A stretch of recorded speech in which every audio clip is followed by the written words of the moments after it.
Dang, Eric. Oh, is this thing on? Hi, I'm Jeff. Welcome to Spice Runners Lounge. Hello there.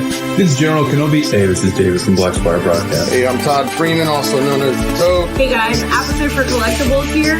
Well, hey, I'm Seth with Rogue Squad Garage. Hey, it's J2SO.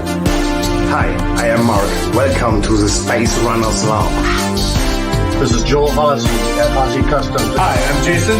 Yo, this is Evan the Collect. Yo, it's your man Flex, and you're watching the Spice Runners Lounge. Hey, this is Brian from Brian Makes Dioramas, and you're watching the Spice Runners Lounge. And you are watching the Spice Runners Lounge. And welcome to the Spice Runners Lounge.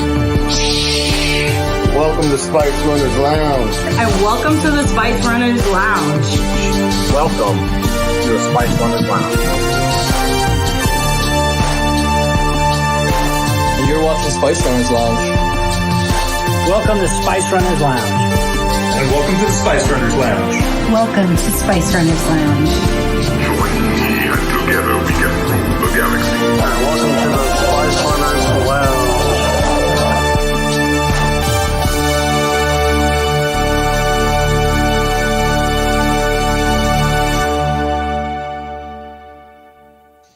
Welcome to the Spice Runners Lounge, where we hang out and talk dangleberry. I'm your host, Eben. Joining me this week, not one, but two guest hosts.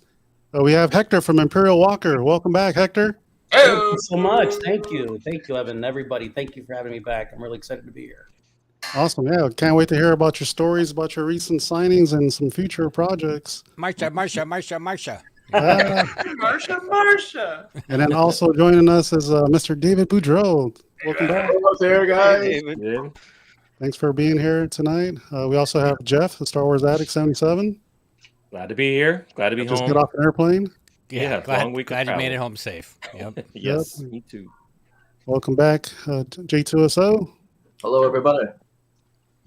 We got Joel with Hossie Customs. Guys. Can't wait to hear about that Mudhorn. Yeah, you need to call an exterminator, dude.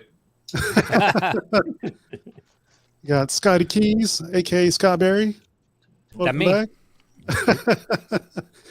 And last but not least, Do Back Deliveries. Jason, welcome back. Fresh out of the garage. I know. What's up with that? I don't like it. Go back to the garage.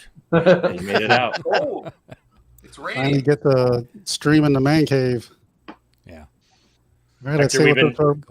Hector, we've been messing with Dubac because last couple of weeks he's been in the garage Streaming, on the yeah. show. Oh, yeah, that's great. No. That was Freezing my awesome. nuts off. Yeah. Yeah, freezing. That's funny.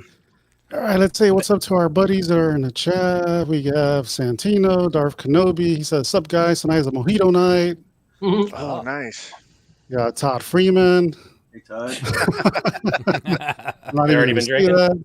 Yep. You got Rogue Nicholas. Empire. Nicholas, what's up, Nicholas? Jedi Shizzle, what's up, everybody? What's up? Hey. We got Sean Solo. Happy Hey, Friday. Let the Sean. drinking begin. Hashtag autograph. Congrats, And congrats on your ATST, ATST. Yep. Dude, that video was badass. Good It job. was a great good video, job. dude. I rushed them to get it out there because everybody was having problems putting that thing together because it had a bunch of pieces and no instructions. Yeah, I bookmarked that video for when mine comes. I'm like, this is exactly what I'm doing. Yeah, he did a good job. Yeah, it's good. Yeah, that's great. You got Brian Barnes. What's up, Brian. Brian? Let's see, we got Joseph in the house. What's up, Joseph? Hey, Joseph. Joseph, what's happening? Got my buddy James Kaduku. What's up, man? James. Yuko. You got Bespin guy in the house. Hey, loungers. Hey. What's up? You got Summer, aka Boba Fett has daddy issues. Yo. Hey, Drink Summer. for that. Yeah, that's her Instagram. It's a funny, one of the funniest names out there. Eric Montgomery, what's up, Eric? What's Hey, up, Eric? Got Coy Hall in the house. Hey. Yes, finally made it to All Friday right. Night Ice. Welcome. There's a $5 cover, though. That's Right. funny. You got John joining us. What's up, John? Hey, John. Let's see. You got Candy, the other half of the Bolden clan. Hey, Good Candy. evening, Spice Runners. Hey, Candy. Chris Elliott. Hey, Chris. What's up, Chris? What's up, man? And Joseph saying, "Welcome, Hector, David. Great to see Hi, you." Joseph. Thank you. Thank you, Joseph. We got Sean Miller. Hey, Spicy. Gator. How you feeling, buddy? Hey, fellow Canadian. Yeah, I hope you're There feeling you go. better. Yeah, Oh, yeah, man. that's right. He's been down for the count. Mm-hmm. You got George Moss. Welcome, George. Howdy. Going on, George? You got LeBron Fett. Where I thought I clicked on it. There it There is. it is. Hello, everybody. Hey, LeBron. Hey, boss. Hello, LeBron. You got Duffman Dioramas. What's up, Duffman? I love that avatar. Right. And then we got our buddy Luke all the way from Australia. It's already Saturday over there. I Star am Wars old Luke. enough to be your father. Hi, Luke. Nice to thank you. Gay Signature Lord Hector. Jose. And we got Jose in the house. Welcome, Jose. Hey, Jose. Hey, Jose. ¿Cómo estás? I think I caught everybody. Yeah. StreamYard's StreamYard's being acting up today, stupid. so It's only hopefully saying everybody zero, can see us. 0 people are watching us. Yeah, but see everybody in the chats. I know, right? Yeah, this is weird. Yeah, I think there's something going on with the interface. It says we have negative viewers. Yes. What's up, Justin? How you doing? Welcome. Hi, Justin. Thank you. Yeah. Hit so that yeah, like button, you one person, you. I wonder. Yeah, I wonder what's going on with this thing. It does show Oh, 41 on the app. Oh, does it? Okay. Yeah. I did Okay, hear so- Elon Musk bought StreamYard, so something. StreamYard's Oh, like, that might be it. Yeah. yeah, it's probably just StreamYard. Way back when. What's up, Joey? Hey, Joey. Hey. He'll be on the show here in a Antonio. couple weeks. Oh, that's right. Antonio Sanchez. He's like, Hector. Antonio. Hey, Antonio. Antonio. How are you? All right. It's good to see some folks from the Imperial Walker Facebook group on there. So welcome. I'm excited. The people are excited. This is so Yes. good. Heck yeah, everybody's waiting for that story, but we're gonna make them wait a little bit. You want to hear about your trip to England to see Big Ben, Hector? Absolutely. No, it was collapsing the space-time continuum onto itself to meet with her. I hate it Story, when that it's a good happens. story. Yeah. Oh yeah. So let's go around the room real quick and catch up with everybody. You know, like what did anybody pick up this week? Can I go first? Go for it, Hector. Especially because I don't want to have to follow up any of these guys. I don't have anything. Go for it, Hector. I don't have anything as cool as what they're going to have, but I am excited to finally add this to the collection. This is very big for me. So someone blow 'em up real Oh, quick? very cool. Got him.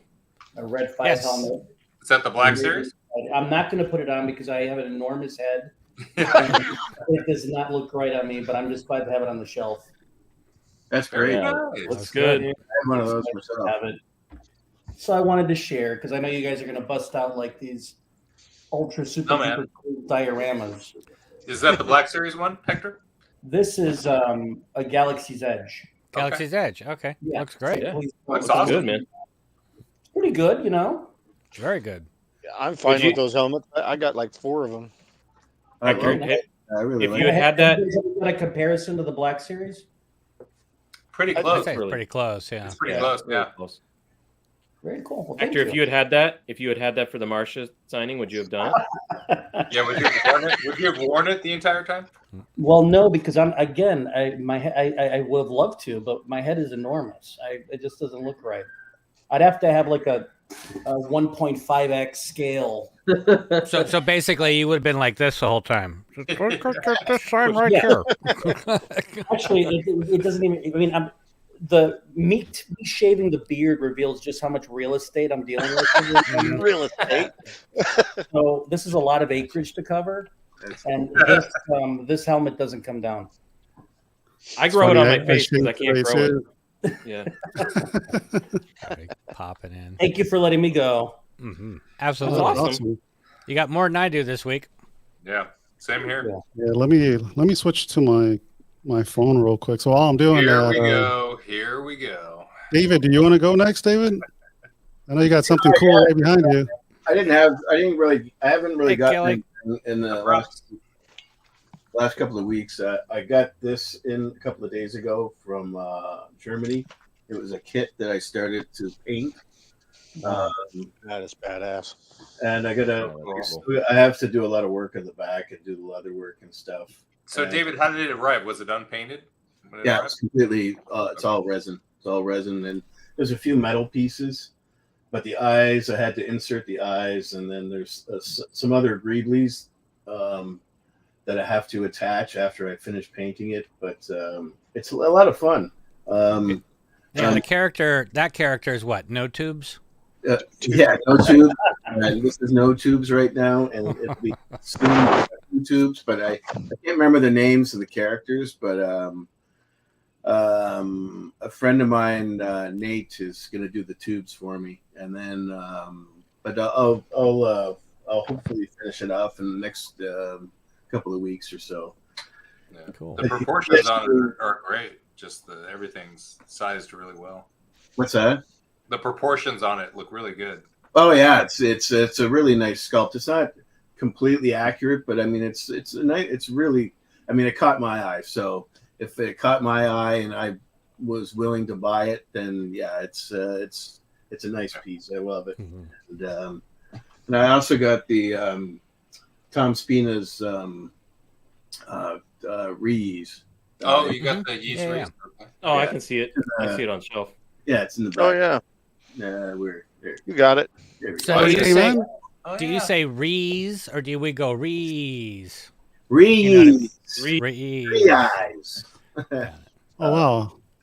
That looks good. Yeah, it's a great piece. I love it with the rest of the maquettes and stuff. I think mine comes in next week. That's awesome, man. Yeah. So you like it? When's your 3PO? When's your 3PO due? That's a good question. I have no idea. I said take your time, and no rush. I have a spot for him, which is like right behind me. So he's going to be right in the center of the room, and but yeah, I think he's about halfway done, finished. Oh, I'm hoping to. I still have to build the hands because Joel printed out some of the fingers so I can make posable hands for the 3PO. But oh wow, that's it for me. Very cool, man. I can't escape the feeling that there's a Jawa behind you ready to tase you. Right there. Yeah. No, he's just gonna steal something. Yeah. We'll swap over to my camera phone real quick. Oh, there's two Evans. Oh, hey, there's two of you. Quantum Mania. Yeah, it makes it easier though. Ah, yes. That thing's huge. I think it's huge. Wow. Oh, dude. Jesus. 1/6 cool. next to it. That's awesome. Wow. And that's a life-size Ewok in front of it. Dude, that's huge. Wow. Are you gonna smash it with two trees now, or are you gonna just leave it like that? Dude, that was awesome. At the end of Sean's video, he did that. Yeah, it's smashed. Yeah. That looks great, Who man. made that piece, Evan? That's NYC. NYC. So yeah, that's from NYC. NYC. Yeah, there's These are for David, real quick. Hmm? Some of my prize prints are by David. The Kenobi So Killer and Who's that? Joseph. Beautiful work, David. Who's the Bespin guy? I don't know. I don't know. Oh wow. Yeah, I'm not sure who that is. The real person. I don't know.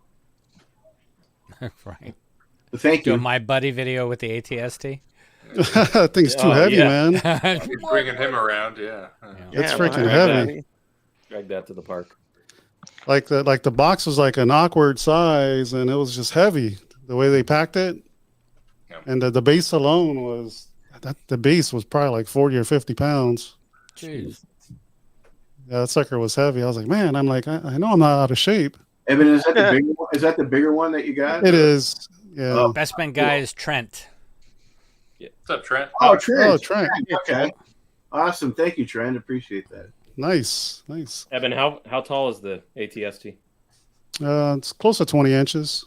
Wow. No, it's got to be more than that, dude. Yeah, it's got to be. Yeah, it's close to 20 inches. No, the one I'm getting is 19, so yours is way bigger. Yeah, yours is taller, dude. I thought I measured it. Maybe I measured it incorrect.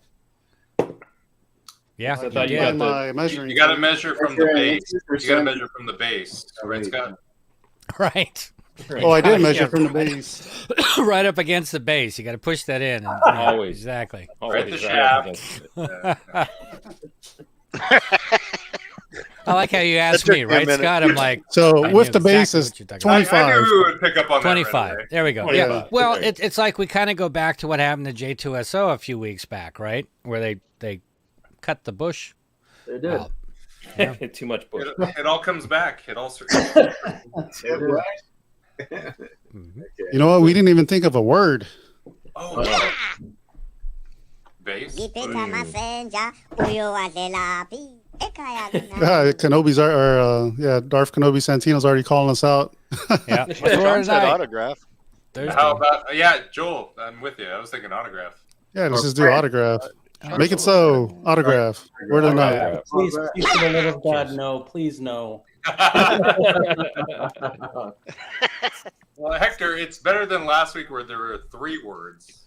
Yeah. Yes. I know, right? But I will say, for some people out there, we've had certain words like lamp and toy and things like that to where when people hear it after the fact, they shudder. Triggered. You're triggered by Makes it. me want to run to the bar and grab a beer.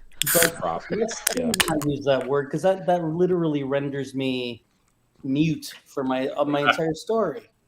We could throw Marcia into the mix too if you want That'll make it even worse. Get crazy. Yeah, so autograph, signing, pen, Marcia. How about red solo cup? We'll fine. We'll figure it out. We can do autograph. That's fine. There it is. Everybody. It'll be okay. It's You water, coffee, or booze. Who cares? It's okay, Hector. You can say it. So. Oh, cool. So Jeff, what's new in your collection this week, man? I am very limited this week. So oh shit. I got this great mug from General Kenobi. Oh yeah. That thing is awesome, dude. I love that mug. Oh, dude, that's awesome. Yeah. So I was on his show, Kenobi's Bunker, and he sent me a really nice personal letter and a mug. I love the minimalism of that, dude. Yeah, go follow General Kenobi's Bunker. Is that a custom? Is that a custom mug? Yeah, it's etched with his logo and stuff. So cool. That's awesome. And it's just on the one side? Because it looks just awesome. on the one I side. really like it. But that looks great.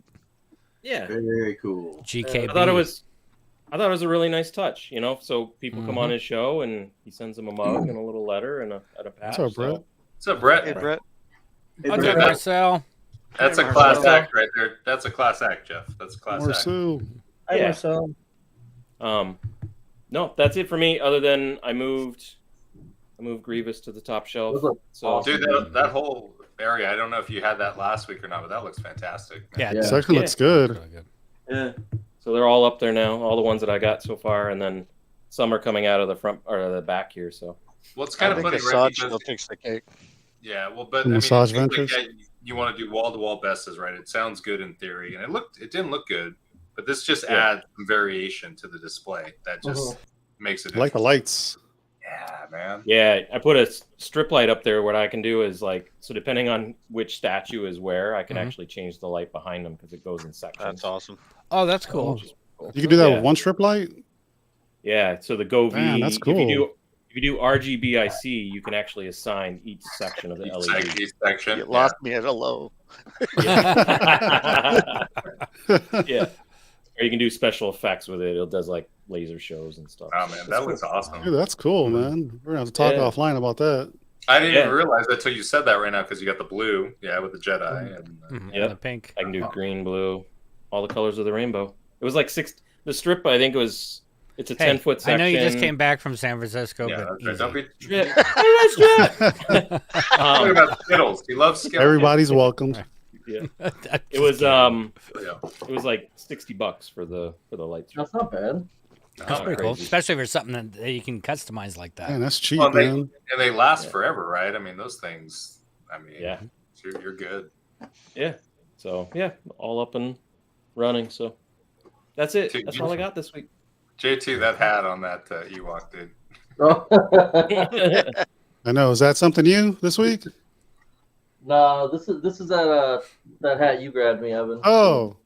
Oh, that is a good hat though. Celebration. Mm-hmm. Oh yeah, man. This and that baseball too. No, I took it off the other day and I just put it on him. I'm like, here we go. All right. First instigator.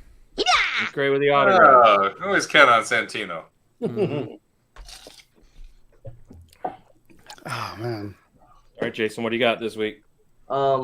This week, I didn't get anything for myself. I did send Tom Spina another $80 for my Tauntaun maquette.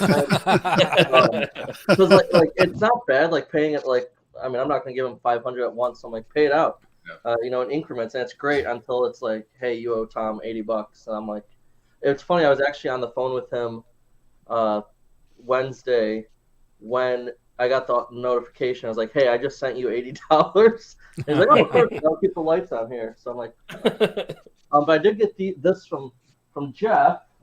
It's not for me, but oh shit, yeah. Jeez Louise, is this a fucking thing? Have fun with that. Since New Hampshire is cold and Florida isn't, this is a very. Oh damn! You gonna paint all those? Yeah, Death Star teachers and. Oh dang, dude. From Joel. So I mean, I'm not sure how many different ones you guys. They went from Washington to New Hampshire to Florida now. Dude, yeah. They're getting some air miles. So so this whole box is it's like 160 something, Jeff. There's something like that. Yeah. But dang, dude. Yeah, so those are gonna get laid out tomorrow and spray painted at some point and painted and weathered. So you might want to wash those white ones again. I soaked them in some soapy water, but they might still be a little bit. Yeah. You're the expert on that kind of stuff, anyways. So. Yeah, some of them are still a little sticky, but it's mold release. Mold release. Yeah. Yeah. Oh yeah, it'll be good. I'll wipe that. But so that'll. Too damn cold here. So. Yeah, same here. It was like 76 today. It felt like 85. Damn. Shut up. Yeah, man. Yeah. We're in California and it's been 55 right now. Dude, it's 48 right now. Mm-hmm. Hector, I'm gonna do a trench run that runs the whole length of the room. Dude, Jeff, that's gonna look so good, man. From back to front. Yeah, that'd be sweet. Yeah. So Jay, did you settle on where you're gonna do the Tauntauns when you get them? The what? The Tauntaun maquettes. Did you settle on where you're gonna display them when you get them?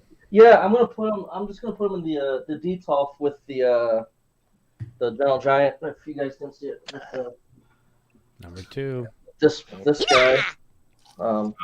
Nice. So I found on eBay someone makes like a Detolf acrylic. Oh, the little risers. Yeah, so I can not worry about the glass. But yeah, so then I'll go with these. I see you, Miller. Yeah, right. It's like cold. That's cute. Hold my beer. All right.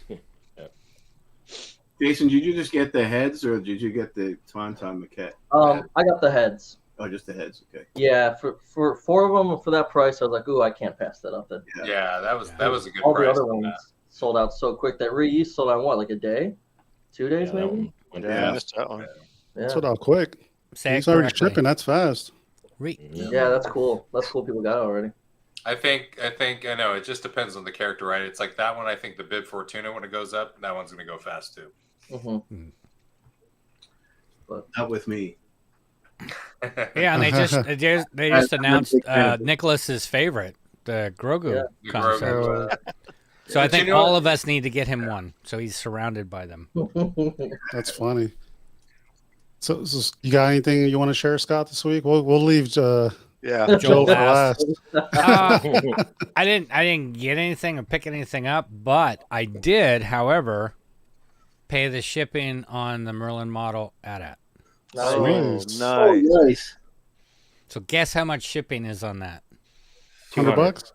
$125. $85. 85. That's not bad. That's not bad at all. Yeah. Where's that coming from, Scott? China.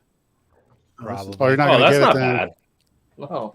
Yeah, it's gonna go by boat. It's gonna take probably 6 shit, weeks you'll or see it better next get it. year.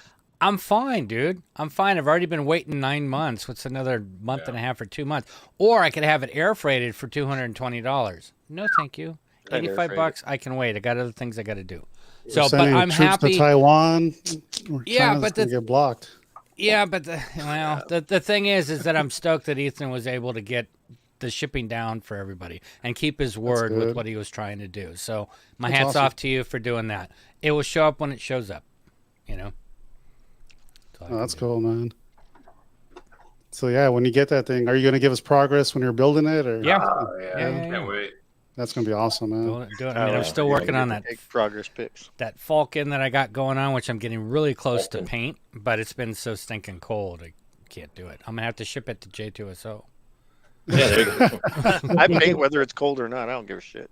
Yeah, no, you. Is he painting the house? You're in the car. Yeah, you paint in the kitchen. No, I was in the garage. It's cold in the garage. I get a hairdryer. Just because the high command's watching, he's like, I don't high paint in the house. on me. What's up, George? What's up, George? Hey, George. George has an early morning interview tomorrow. Yeah. Hey, Flex. Hi, Elijah. How are you? Elijah. Congrats on your win Elijah. on General Kenobi's bunker. Mm-hmm. Yeah. Oh yeah, he won. Hashtag flex win came back. That's right. So what about you, Dewback? Anything new this week? Nothing new this week. I got a package on the way from Joel. I got what scale are those, Joel? I don't know, 8, 9 inch, whatever you told me they should be. Kotobukiya scale? Yeah. Yeah. This is 8 inch, right? That's 8 inch. Yeah. That's 8 inch. Yeah, we got the ATST driver coming to go with NYC ATST. And for Hector, that kind of sucks because there's an extra shirt in there for you. I know. Well, I'll ship it to Hector. I'll get it. Oh, so well, Joel shipped along with my package, Hector. I know. His custom T-shirt. Yeah. Joel, you are so kind. I'm really sorry, but I will get it. I will get it soon. Yeah. Thank you for forwarding that on, Jason. I'm still coming out in about 3 weeks. Could I still come over, Jason, and just be part of the show? Please. Yes. Oh, That would be yeah. awesome, dude. I don't have to Open say invitation. anything. I can be in the background quietly. I don't know if you saw my room tour that Evan did, but my wife welcomes everyone from the community. Get out, Go nerd. away, nerd. Get out of here, nerd. So that was one thing that I got that I was blown away. That thing's like over 6,000 views. I was like, Dude, Yeah, man. it's It's fantastic. doing good. Great video. awesome. Like, Yeah. that's good for the channel, right? I was like, holy Oh, shit. yeah. So we got the ATST driver coming and the snow trooper that Joel made for me. That's gonna go next to the AT-AT. Nice. Yeah. So nothing else. Just waiting on the. I got the slow boat on the ATST studio scale, so I'll be waiting a while. But Got to do what you got to do, man. You know. yeah, it was like $180 more to do the air freight. I was like, Yeah. I'm kind of like you, Scotty. I'm like, when it gets there, it gets there. I'm not, The thing is take me 15, 20 years ago.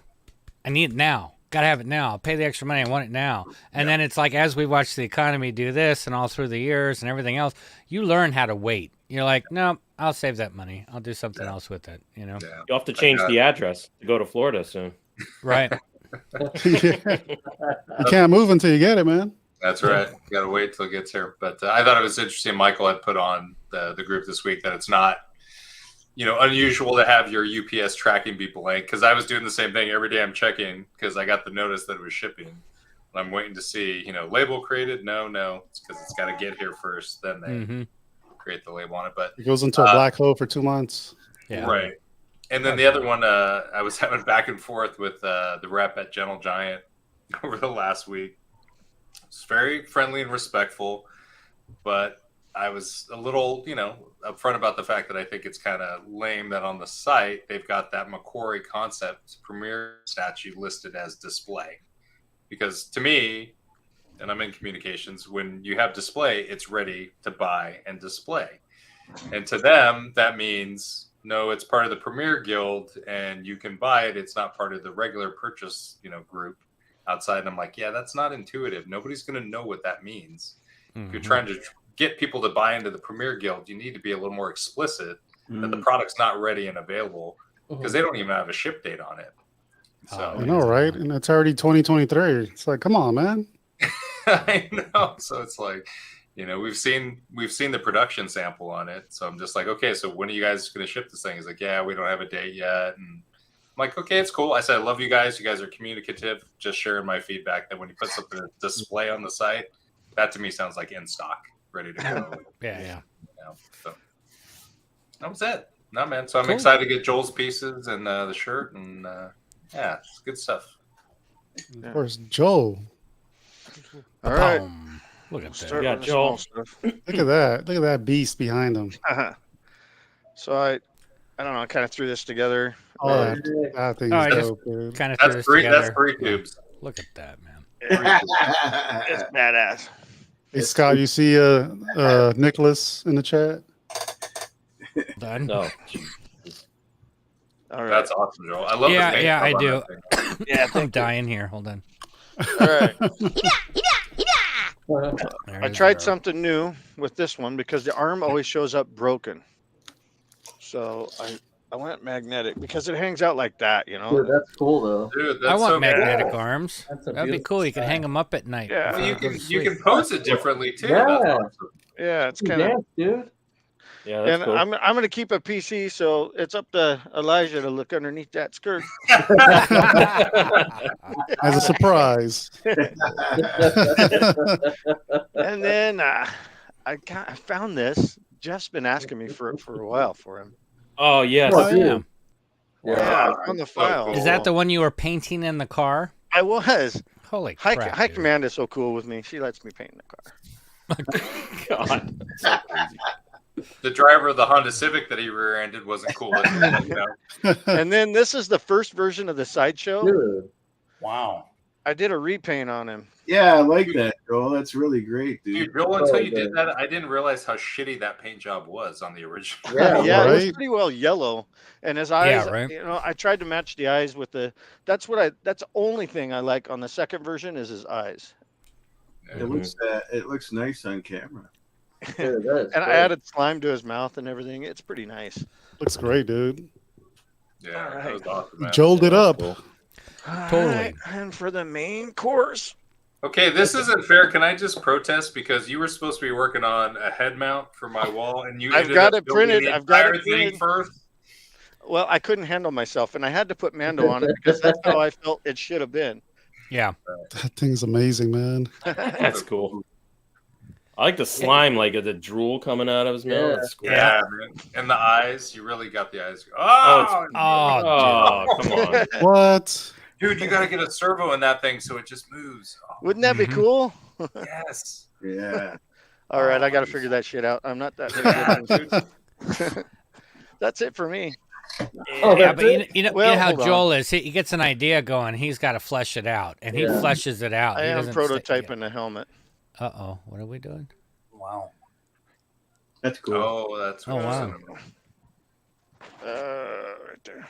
Yeah, you have paint on your hands, Joel. Yeah, I know. That's because I don't have patience. I'm going to put him on a Kylo Ren body. Oh, very cool. Yeah. Joel the creator. Hey, Billy. Cool. Billy. Oh, mine looks like this one's baby. That's funny. Yeah, dude.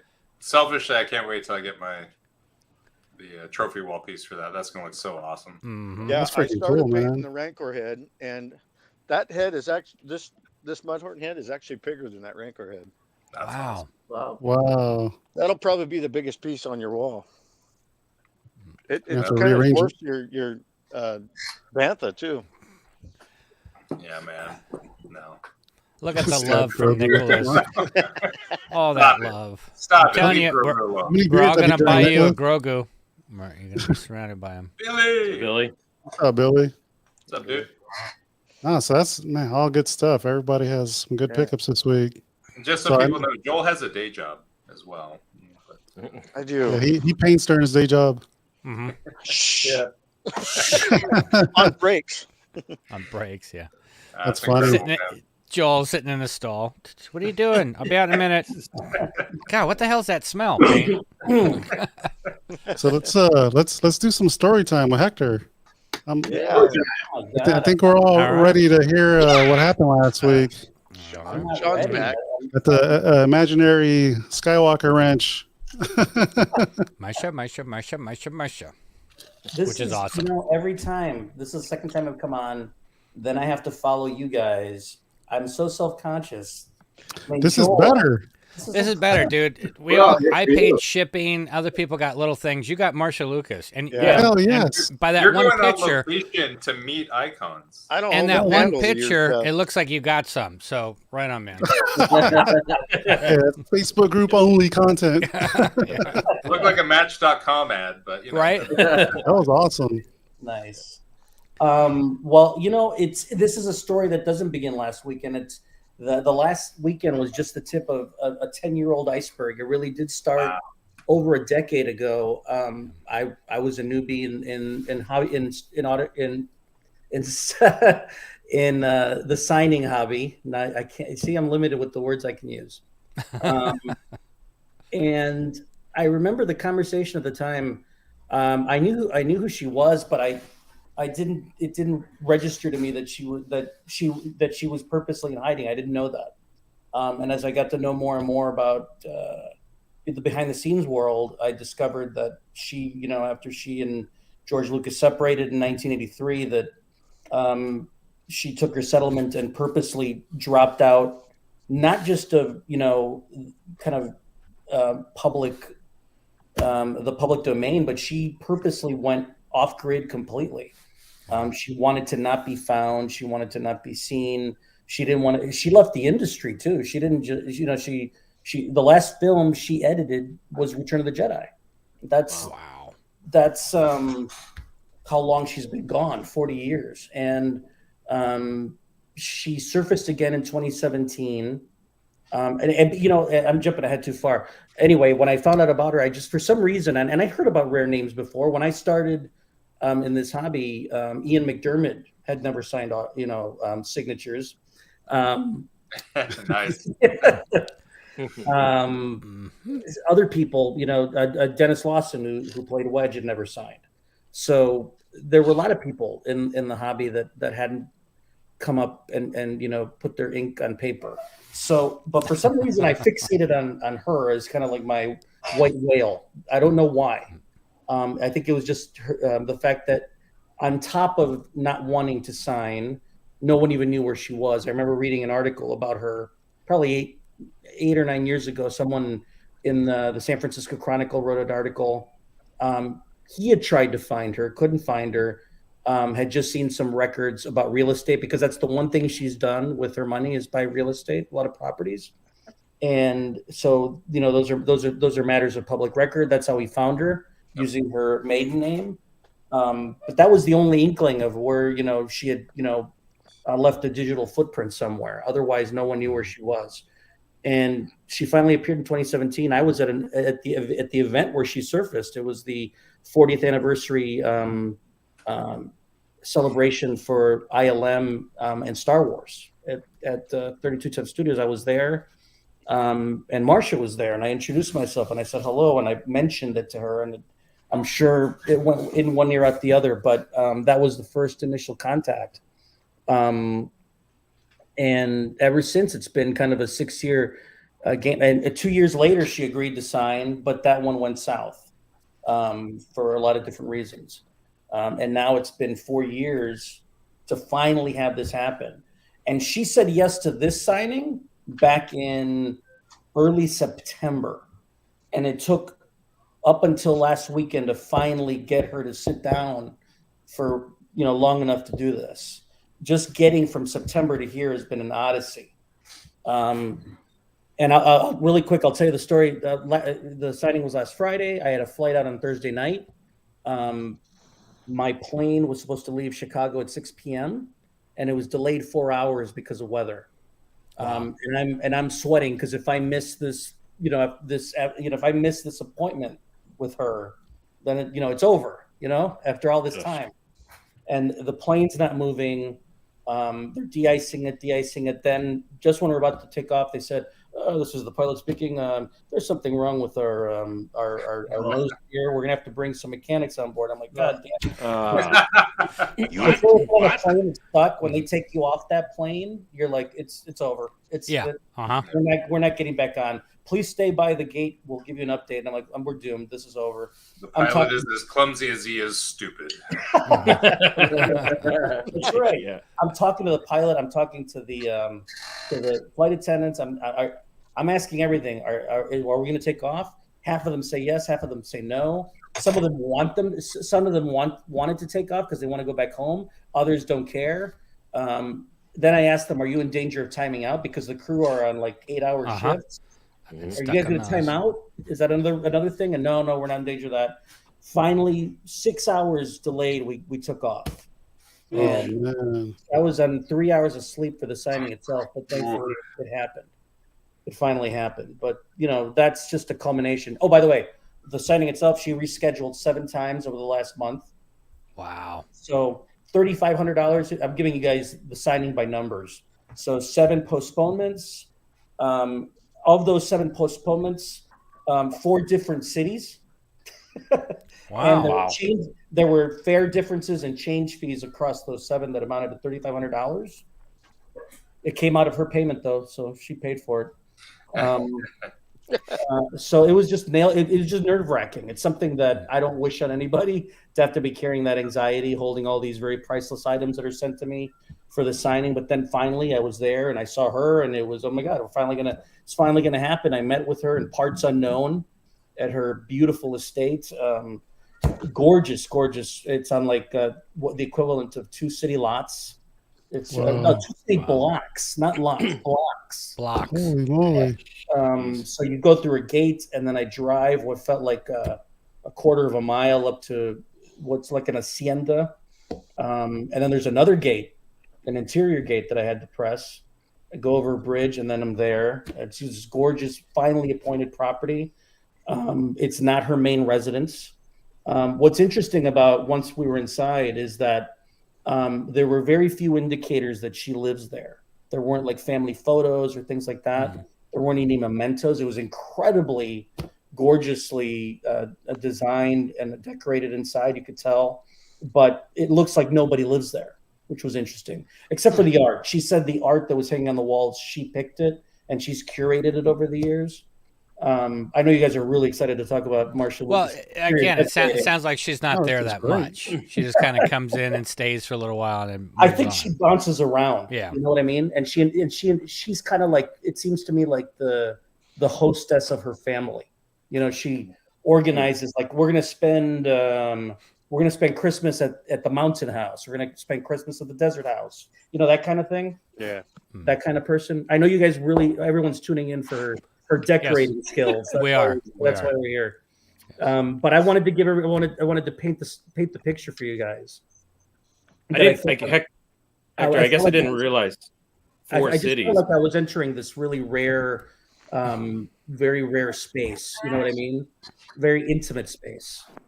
Yeah, I didn't realize it was 4 cities. I realized that there was changes, but I didn't know that there was so many. The locations kept changing. I'm going to be here. I'm going to be here. I'm going to be here. Wow. I'm like, okay. And she just said it so casually, like it didn't have this huge ripple effect every time she did that, So she's got like you said, she bounces around. I mean, that's where she's probably here and then there and then and has homes and places in every single area. Yeah.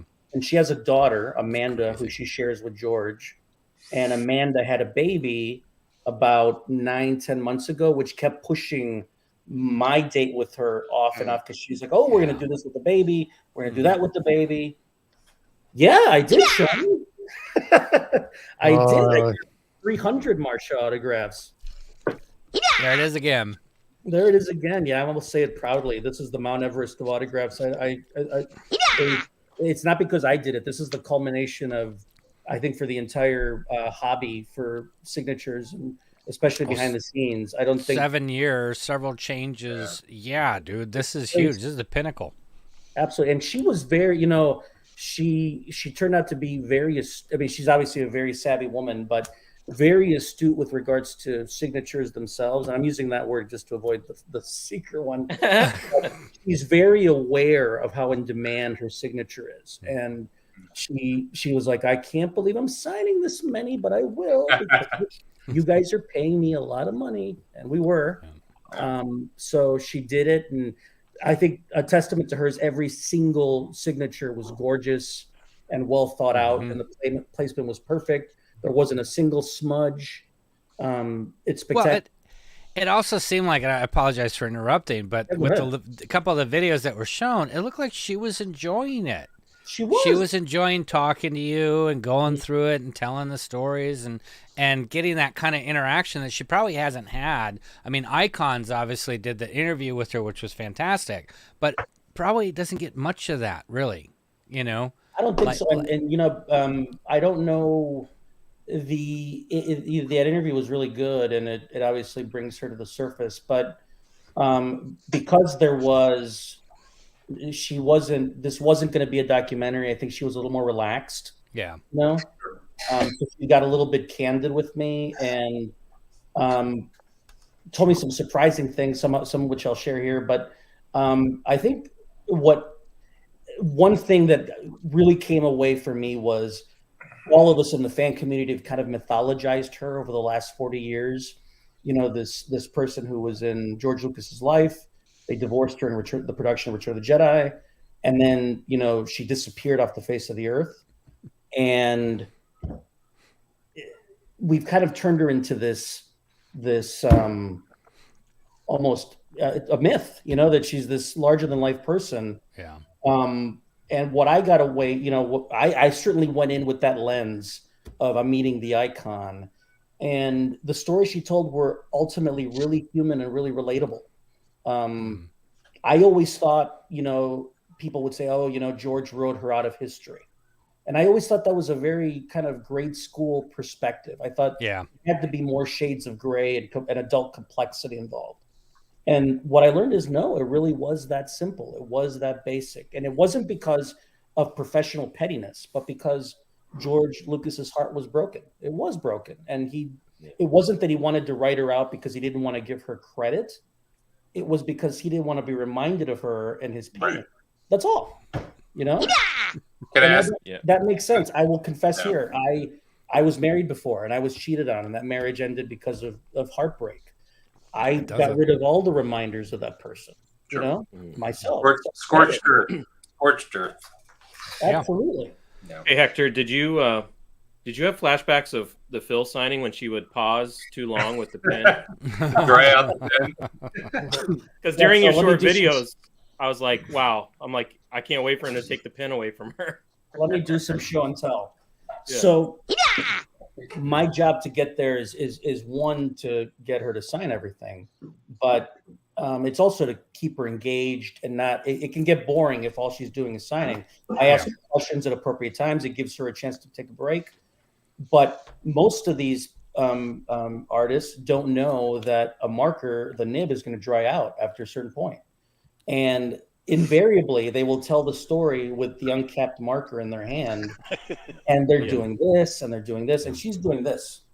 No. So this is the worst possible scenario. The nib is exposed, the ink is flowing back into the reservoir. It's a nightmare, And I'm thinking the whole time, the next stroke of that pen is going to be a horrible half-smeared line. So I'm just thinking, okay, after a certain point, I'm going to have to take that pen and not let her sign. So it's this delicate balance, but I'm panicking the whole time internally. It could very quickly turn into a second grade class where there's marker on the face, on the hand. And I've told the story to people that's one of the things you'd never think is a danger in the hobby. Is a dried out nub. That's the only thing I could think of from your Phil experience. After your Phil story, I was like, that makes sense. And then when I saw Marcia do it on the videos, I'm like, oh my God. I keep waiting for you to reach over. Hey, kind of like that person back in the day. It would smoke, and they had the ash that was like 2 inches long, like waiting for it to drop. Yeah. Exactly. Hey, Jeff, would you mind sharing some of the signing photos that I shared with you? I shared some photos with Jeff to share while we speak here. I'm sorry, I should have prepped more. I only have the watermarked versions. I apologize. No, you should have that. That's all good. That's all good. Can you see it? I want to start with that one. She's holding my stomach. I thought I'd start with this one. She's resting her hands on my stomach. It's a great photo on here. Yeah, that is a great photo. How about we'll start with this one? That's a great one. Let's blow that one up. Let's blow that one up. Yeah, not me. I got it. So what's great about this piece is this is a film splicer. So she comes from the analog era of editing. This is before the avid, nonlinear editing machines and computer editing. She was taking actual negatives and 35 millimeter film strips and cutting them on a film splicer like this to be able to put them into a moviola and assemble different pieces of film. And so she was really tickled to see this piece. And this is actually the exact make and model that she would have used during Star Wars and Empire. Oh, wow. And so she was That's kind of posed with it as she would have. She's about to do the downward stroke on cutting the film strip here. It was really, really cool. That's awesome. Yeah, Wow. she was So a super fan there that knew the make and model. Yeah, his name is Graham Miles, and that's just like you guys get into the weeds on scale and on finish and color matching. We get into the weeds. If there's a prop to be had that for a cameraman, it would be like an Arriflex camera magazine, or in this case an editor's film splicer. Right. We want to get the exact make and model that they would have been using during the production of these films. So we're the rivet counters of our hobby. Nice. Yeah, that one's super cool. That is cool. That's awesome. And it's a great photo of her too. Yeah. Didn't you say Hector didn't you slice the crap out of your fingers? Oh moving yes. this thing So around? when I left, what you can't see there is the little lever that's standing vertically facing her has a really sharp blade there. You can see the blade there. Oh, yeah. Like a razor blade. I didn't realize that. I wasn't paying attention. So when I was packing it, I was maiming myself. I was slicing my fingers. The signing was on that big white. It's a big white marble. It's a long, about 10 foot. You wouldn't want. It's like a 10-foot marble table. Beautiful. I don't think she bought it at IKEA. And I'm looking at the table and I'm seeing red spots and I'm thinking, we didn't have any red markers. Why is there? Oh, jeez. Sign this in blood. I cut myself on 2 fingers, the thumb, and the palm of my hand. Oh no! Wow, man! I sliced myself up. Well, in case you ever get committed of a crime, then you've got no fingerprints, so you're good. Hang on. That's right. Yeah. So look at that. That's me with Miss Lucas. This is, by the way, this belongs to that poster, dude. Diego Look Ars. at that. Oh, that's She did work a little bit on Raiders of the Lost Ark. She also suggested the finale, and also the famous story that she tells is that when Steven Spielberg, George Lucas had a screening of the film of the rough cut for their friends Brian De Palma, Francis Ford Coppola, Martin Scorsese. The film, the kind of the main action set piece at the end ended with Indy and Marion tied to the post on that island where they opened the Ark and the Nazis got their comeuppance. Then it cuts to the museum sequence where they say top men, and then they cut to the warehouse, and that's the end of the film. And the guys are all excited. They're all, patting each other on the back. And Marcia comes up and says to Steven quietly, "Hey, what about the girl?" He said, What do you mean? What about the girl? Well, the last we saw her, she's tied up on the island with Indy. Are they going to get together? What's going to happen? And we don't really think it's needed. She goes, "Listen, guys are going to bring girls to this movie as a date. The girls are going to be asking what happened to the girl." Mm-hmm. Well, that was enough to prompt Steven and George to go film at San Francisco City Hall the shot of them on the stairs, Coming down the stairs, yeah. coming down the stairs saying, "I know what I've got here. Take me for dinner or a drink or whatever." That was all Marcia. But you know what? Even from a narrative perspective and storytelling perspective, you had to have that because Marion was introduced super early in that story. Yeah. She was critical to that story. Absolutely. That's funny though how the guys are like, yeah, whatever, just leave her tied up on the pole. Right. Her face melted. We never saw her again. Yeah. It hadn't occurred to any of them to say anything that was an issue. By the way, that poster, that indie poster, is now one of one in the world. Signed by Marcia Lucas. Yeah. Wow. So Hector, quick question for you, man. Yeah, absolutely.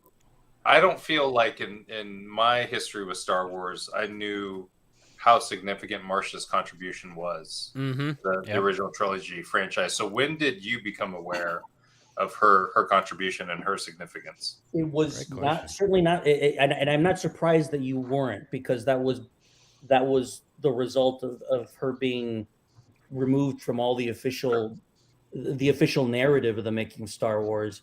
It was born out of emotional pain, but the collateral result is nobody knows her contributions. And it was through the years of me doing these behind the scenes signings that I would talk to the people that were there and just how much she was the heart of Star Wars. And that was the phrase that I would repeatedly hear at that 40th anniversary when they introduced her. Richard Edlund introduced her to give a few words. He said, "Marcia, you are the heart of Star Wars." And there was this rousing ovation. and it's because she took some of the coldness out of it. She told a story at the signing that I haven't shared with anybody yet, but she said that Brian De Palma, when he saw I think we've all heard the famous story of the first time George screened a rough cut of Star Wars to his friends, and everybody said it was a disaster, except for Steven Spielberg. Steven Spielberg was the only one that had some hope for it, but everyone said this is awful. And Brian De Palma went a step further and said, "This is George. This is horseshit. No one gets this. You have to get." Brian De Palma said, "You have to get rid of any mentions of the Force. You're going to lose your audience. You're going to lose everything." So she went off. She had to go spend a weekend working with Martin Scorsese on Taxi Driver during this time.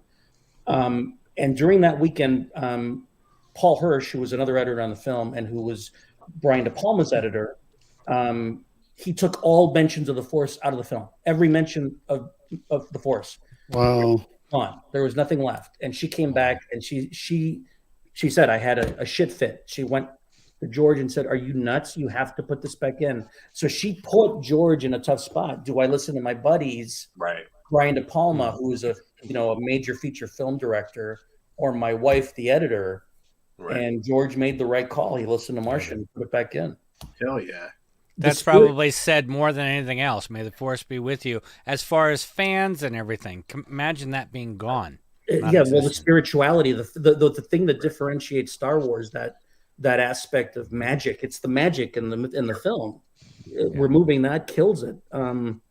Now, what else? She's the one who recommended that Obi-Wan Kenobi die in the third act because he was supposed to be in the map room with Princess Leia, and look look at that insert. That's phenomenal. That's by John Higashi. Obi-Wan was supposed to be in the map room during the trench run, and he was going to speak into the microphone and talk to Luke. And she said it would have more emotional resonance to launch Luke in the third act on unsteady ground, having just lost his mentor. Right. And so that was her idea. That was great. Now, well, I think it solidifies the hero's call, right? Because he's rejected the call up to this point, and now the one person who's been a mentor in his life is gone. Right. And that just puts him over the edge. I've got to follow through with this. It's unsurmountable odds. I don't have the power. I don't think I do, but there's something greater than me that now I can rely on, and I can do this. And absolutely, that's the hero's journey. Now, I think her biggest contribution to Star Wars, that first film, was the third act, that final battle, the attack on the Death Star.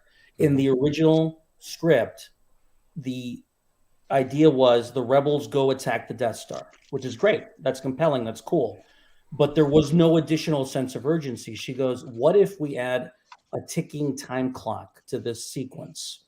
What if they have to destroy the Death Star before it clears this giant gas moon and gives it some urgency? It gives it some tension. Yeah. Tension. Yep. Now you've got you've got a countdown. She added that. Now the problem was that's a great idea, but they hadn't filmed anything. Production was over. The studios had moved on to other productions in England. There was nothing else. They had nothing with which to create that. So she built that all editorially, completely. If you go back and watch the film, there's no all of the comments about the Death Star will be in range in 3 minutes or 2 minutes, 1 minute. Yeah. Those are all voiceovers. That was all manufactured whole cloth editorially by Marcia Lucas, and she was communicating with ILM. She had a really deep voice in that. That's funny. We need these. She was communicating with ILM saying we need these map overlays to graphically communicate that the Death Star is about to clear the planet. And so all those graphics were all done in post, and that's because of Marcia. So real quick, Dirge Designs had a question for you. It says, how do you manage the posters and the prints while they're dry? In other words, after she signed them, how long do you wait? Good question. This is fun because it is a little tricky. I want to answer you, but I also don't want to give away the tricks of the trade because then everybody would do this. However, I will say it is incredibly hard. And if it's one thing to get that signature she's signing right there. But if I then let that poster go and it rolls up on itself, it'll smear. So it's just about it is about getting it to dry without smearing. And Believe it or not, it's not a very high-tech solution. We have these red Solo cups that I use, and we just stand them up where the signature is, and it keeps the paper from rolling up onto it. Nice. She signed 93 posters that day, so that was not easy to transport safely and to get them all signed properly without a single smear. That's the difficulty, and I don't recommend it to anybody who wants to maintain their sanity. Did you ever have to tell her to stay on target? Is this the famous poster that got lost in the mail and showed up like right before? Not the one. That was a Return of the Jedi poster. Oh, Jedi. Okay. It was a Return of the Jedi poster, and that was heartbreaking. I'm so glad it finally did arrive. Yes. Yeah, man. I asked about my son. I saw a question come up about my son. Yes. Hold on. And where Sean Solo. There it goes. Yeah. Ask him if he's your photographer. He is. Yeah, my son is my partner. So my son is 18. Awesome. But he's Dude, a awesome photo. I was going to ask about this earlier because the photos are incredible. Oh, thank you. Well, we're kind of both photography buffs, and I've taught him to shoot and how to shoot because one thing I see is when people take a photo of a person signing something, it is tricky. It's hard. The key is not. They tend to put a bias on showing the item being signed, and because of that, you'll see the top of people's heads more often than not. You want to get to see some of the face and the item, and that's the trick. So you got to get a little down low. But he comes with me because he's my true partner in this. He knows how to do it. He's really detail-oriented, incredibly judicious and careful with everybody's items. My other two kids, I love them, but I'd never let them anywhere near any of this stuff. But I do trust implicitly. Real quick, go back to what Joseph had talked about here because we were talking about the nibs. Yeah. He recently had Michael J. Fox sign something for him, and because he's in the condition he's in, it took like two guys to almost lift him up to sign. And all of his weight was on that pen. He said Joseph was saying that the nib was at a right angle when he was done. But yeah, it's kind of that's sad. Yeah, it is sad. It is painful. And the other thing I wanted to say is to Nicholas and Santino, yes, we're seeing it. That's for you. Catch up.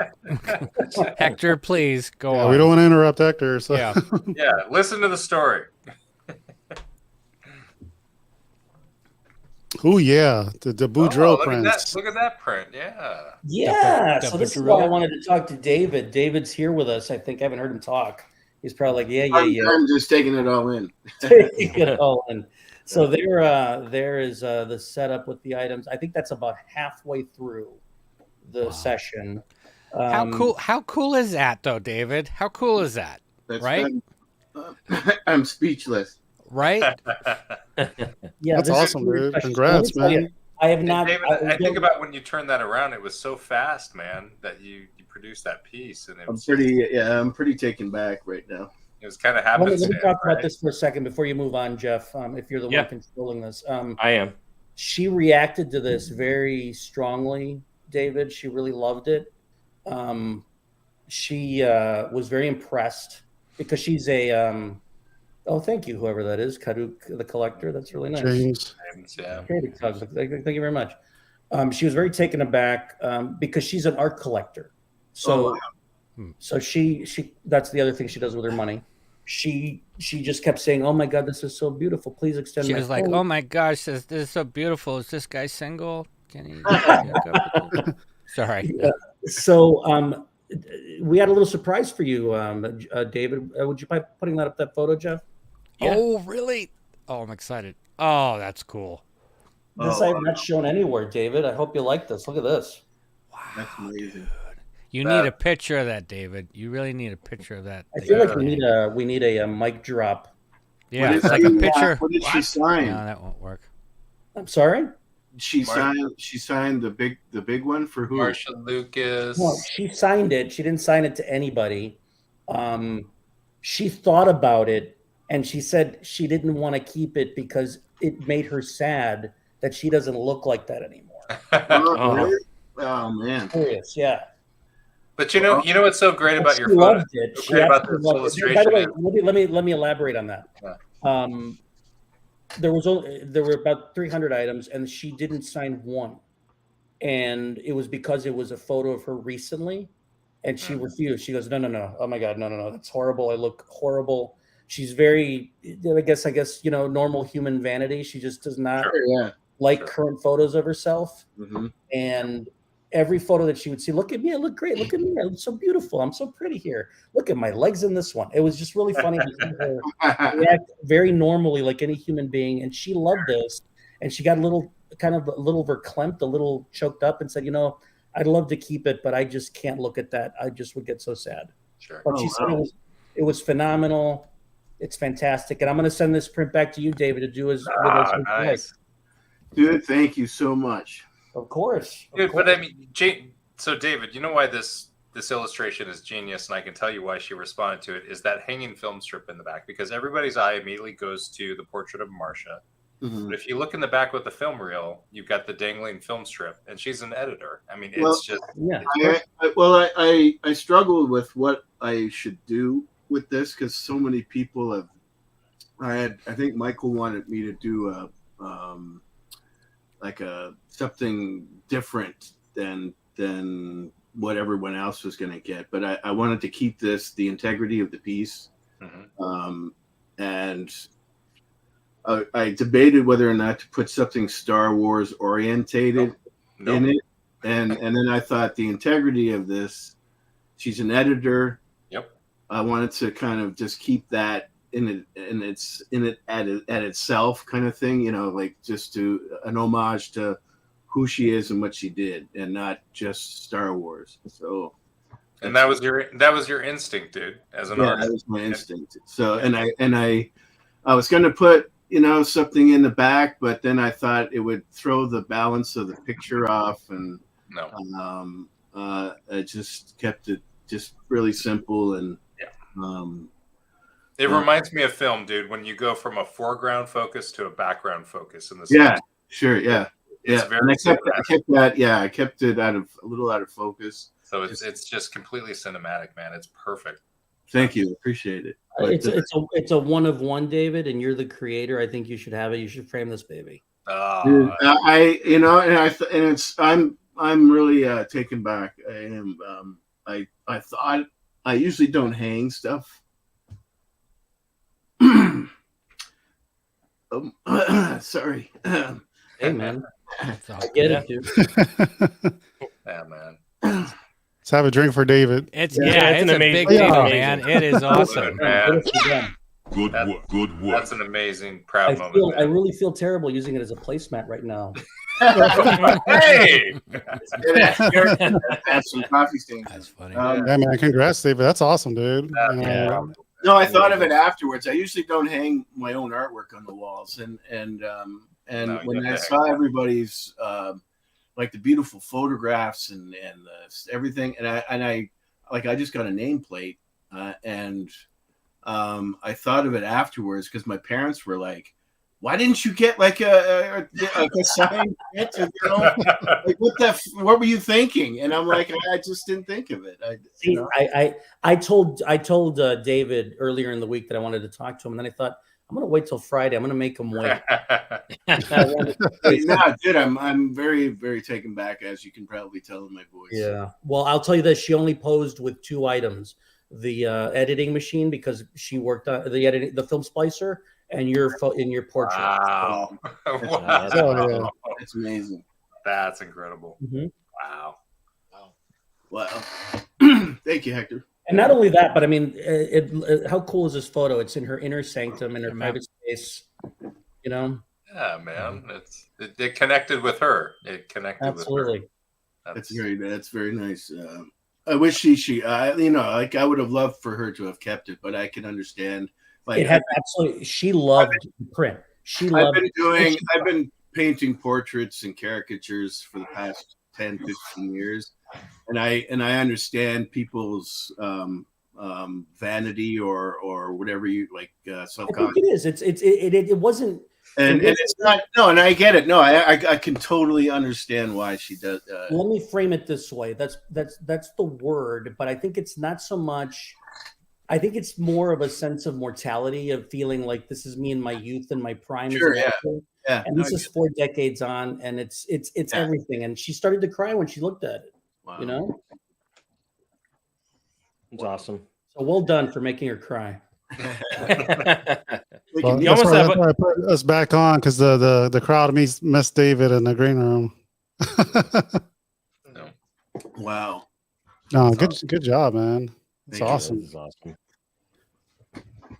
All right, Hector, what do you want? Oh, here, let's talk about this one.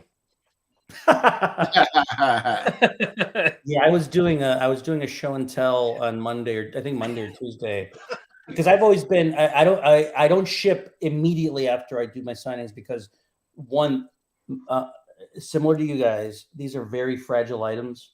So everything's got to be packed very judiciously, very carefully, and I want to take my time, not rush things just for the sake of rushing. I want it to get to you safe. The signing for me is not over until the item arrives safely. But I know that people want to see their items, so I did a little show and tell for my group on Monday. I didn't pull everything out, but during the initial run, I didn't pull out all the plaques, and Jeff viciously called me out in my group and said, "Those aren't all the plaques." And then said something to the effect of, "If you find them," like suggesting that I lost them. I did. How dare he besmirch my responsibility? And then I came back online to show him I did have it, and these belong to Evan Mallorca and Jeff Sage. Thank you, Hector, for posting. Hey, Hector. Yeah. Just for an idea for the guys who are watching, I got the Phil Tippett book signed.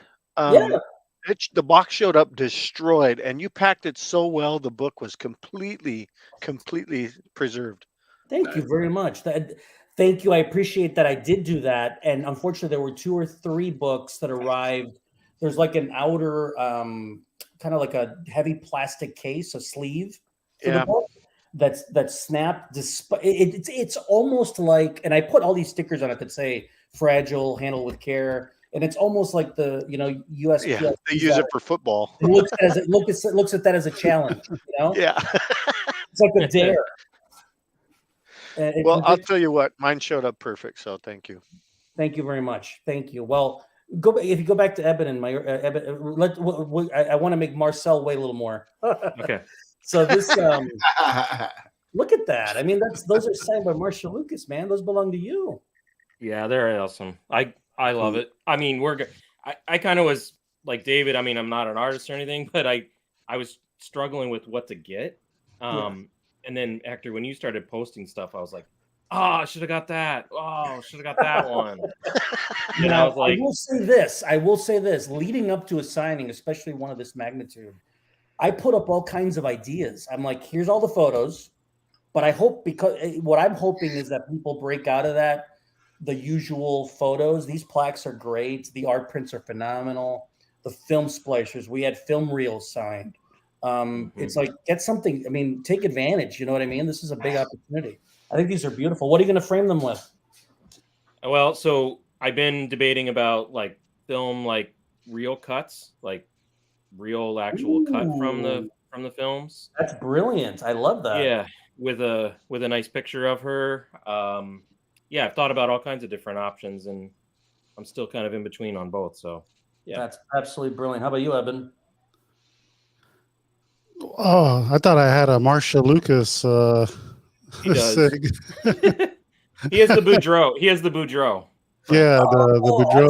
So, who do these belong to? I thought Jeff, you had one. They're mine. Both. Oh, Evan bought the Boudreaux. Evan bought the Boudreaux art. Gotcha. Yeah. Okay. Yeah. I guess I shouldn't have said anything. Sorry.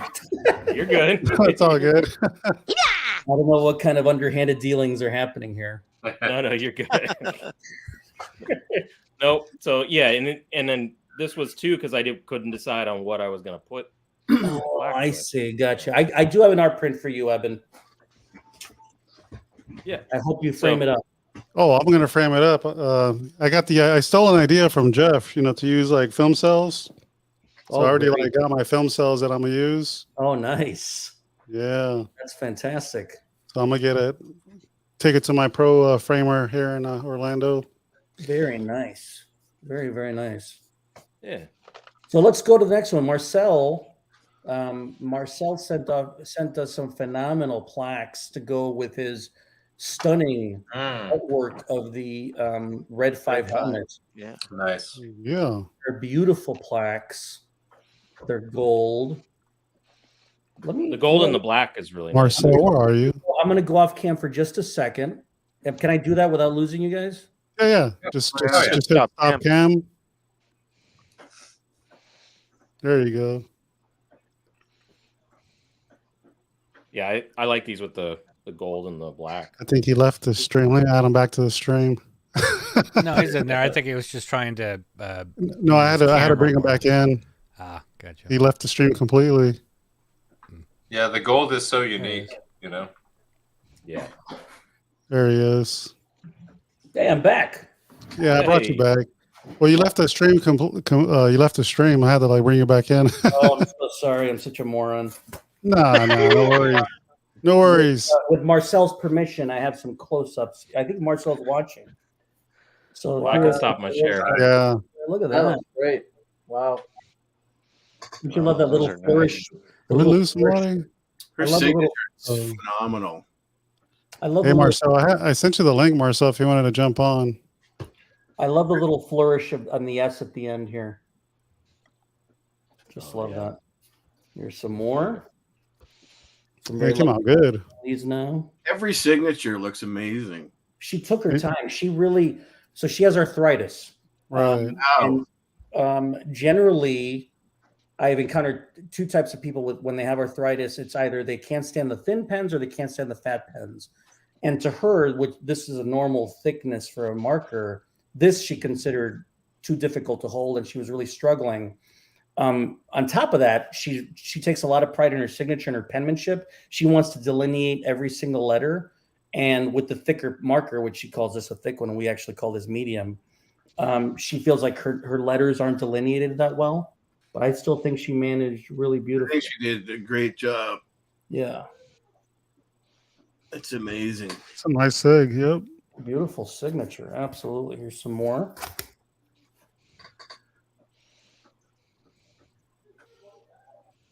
Look at that.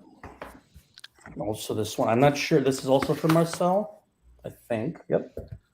So when you give or when you go to these autograph signings and you hand a plaque to an artist, do they ask what if this is for or who's using it, or do you just they just sit there and sign it? Some do. She did not. A lot of them do. Marcel. Phil Tippett, who signed a lot of plaques in his day, he asked a lot of questions. So did Dennis. What are these for? What do they say ATST? What are they gonna display it with? And so I'll explain there's a community like you guys with phenomenal collections that want to have that, that final little seal of approval from the people who actually worked on these things. Are they concerned about reselling? Sometimes, not everybody. No. But you know what? With me, a lot of these guys know me, and so they have this trust that I've built with them. At the beginning, it was not the case. At the beginning, 10 years ago when I started, it was, what are these for? Why are they? Who wants this many? Who would want this many? So I had to break down a lot of walls with a lot of these guys. Right. Hey, just 1 second. I want to welcome Marcel into the lounge. Hey guys. Oh, what's up, Hector, man? Thank you so much, man. I just can't believe this finally came to fruition. Congratulations. Your photos are spectacular. Massive props to your son. The videos that you shared on your channel were just really, really great. I really liked how you had asked her about the dress she was wearing and the designer. Everything the little details that you pulled out of what she was signing to keep her engaged and sort of in the room with you, but also bringing her back to that moment. Yes. To keep the energy going and the enthusiasm, and it was so obvious she was having such a phenomenal time with you.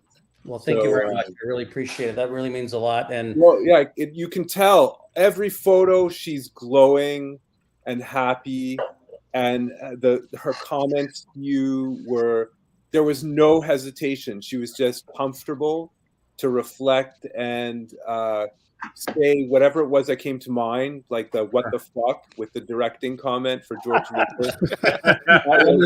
let me build on that. So, Go for it. it's for those who didn't hear that story. I asked her. She sent a lot of photos from the Academy Awards in 1978. At one point, I asked her, "Do you remember everything about the night, or was it all a blur?" And she said, "Well, what I remember is we were in the back room taking photos when somebody came in and told us that George didn't win for director." And I thought, what the fuck? And that's the way she said it. That's the way she's, what the fuck? and I was just thinking, what is wrong with this membership that didn't vote for him? So it was very from the heart. So that was very cool to hear her, hear that bit of the little story. That is awesome. Hector, let me play something real quick. Oh, yeah, go ahead.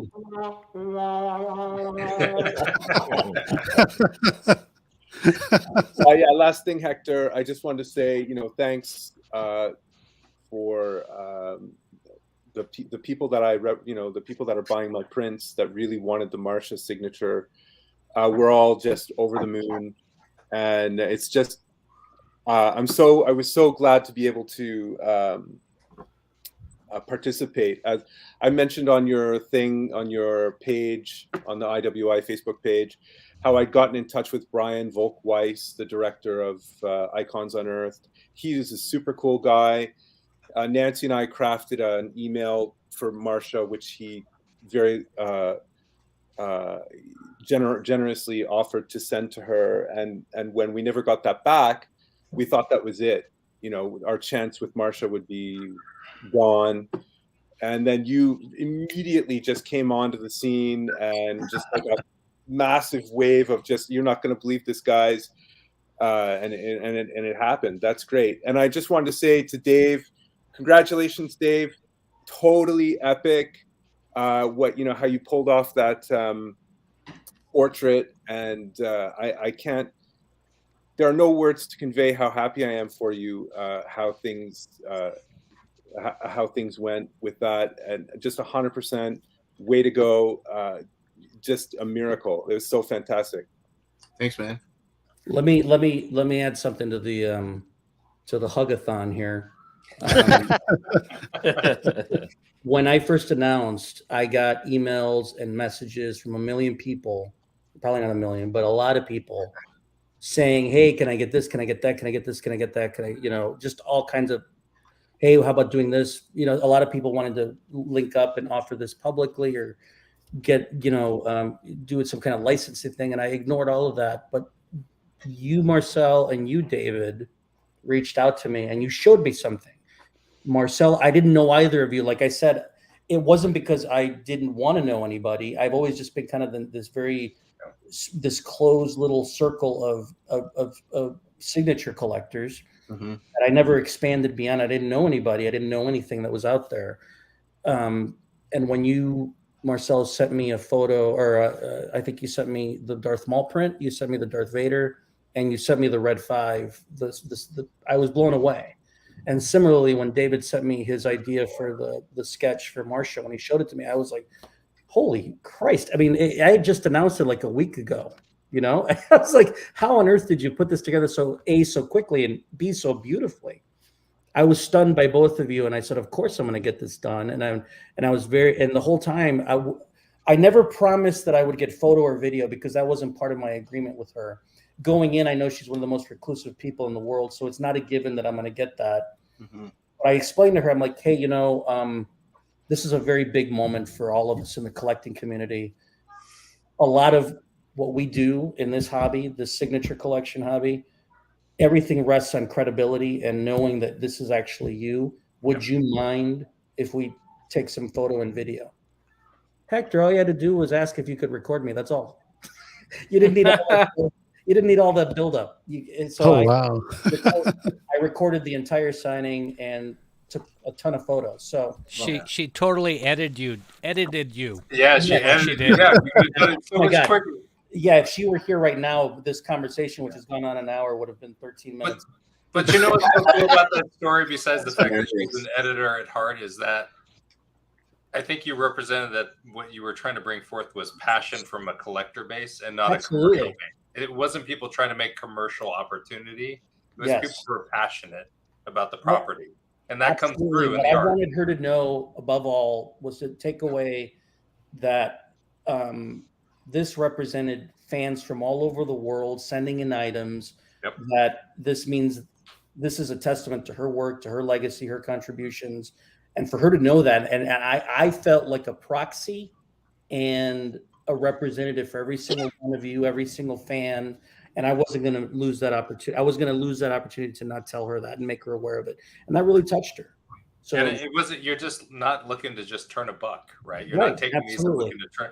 And this is my hope. My hope is that with this signing and that what you've demonstrated is that we'll get Frank Oz, because that's my Frank Oz, wow. That would be awesome. Oh yeah. I'd be on that'd board be for nice. that. That'd be nice. That'd be really nice. But yeah, no, I this mean, was a success on every level, and I'm so pleased for David and for Marcel, for Yeah, Jeff, man. all of you here who got something. I can't thank you enough. It's just, I'm overwhelmed. Yeah. You're letting fans be part of the mythology at this point. Yeah. That's the cool thing about this, right? We're Well, fans. my philosophy has always been, I'm in that room because of you guys, so I'm going to bring back as much as I can to share with you, because I'm there. I'm only there because of you. So I'm not going to be like, okay, I'm going to keep my toys to myself. I want to share that with you as quickly as possible. I'd be curious if you got Frank Oz, if Frank Oz would sign. Frank Oz is Miss Piggy. Rouse used to sign. But Frank Oz doesn't do signatures, does he?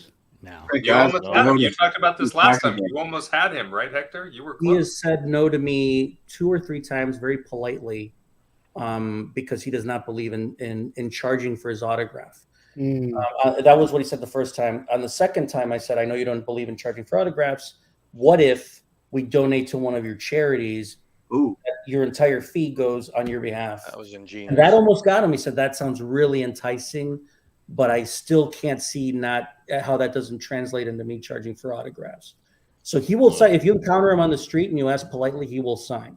What's surprising about him is that he won't sign a photo. Like, for example, if it's a photo of him holding Yoda, he won't sign that photo because he doesn't want to take away from the mystique of the character, the magic of the character. I would have thought it would be the inverse, that, if we're showing him in it, it shows that we're not just Star Wars fans, we're Frank Oz fans. But he puts the character before himself. I actually did a caricature of him and Yoda as Yoda. Nice. Yeah. So That's very cool. It'd be cool to get him to sign that. Very, very cool. Well, I hope I haven't bored you guys with my story. Oh, No, dude, no. This is great, man. Keep it going. Hey, Hector, why don't you talk a little bit about your group and some of the signings you've got targeted for? Thank you for the reminder. Well, the name of my group is Imperial Walker Ink. You can find us on Facebook. I do autograph signings. I've been in this game for about 11, 12 years now. I just rounded off to a decade whenever I'm telling a story. My niche, kind of my focus area, is behind the scenes. A lot of that is ILM. I'm a huge ILM fan. The model makers, the visual effects artists, the map painters, the camera people.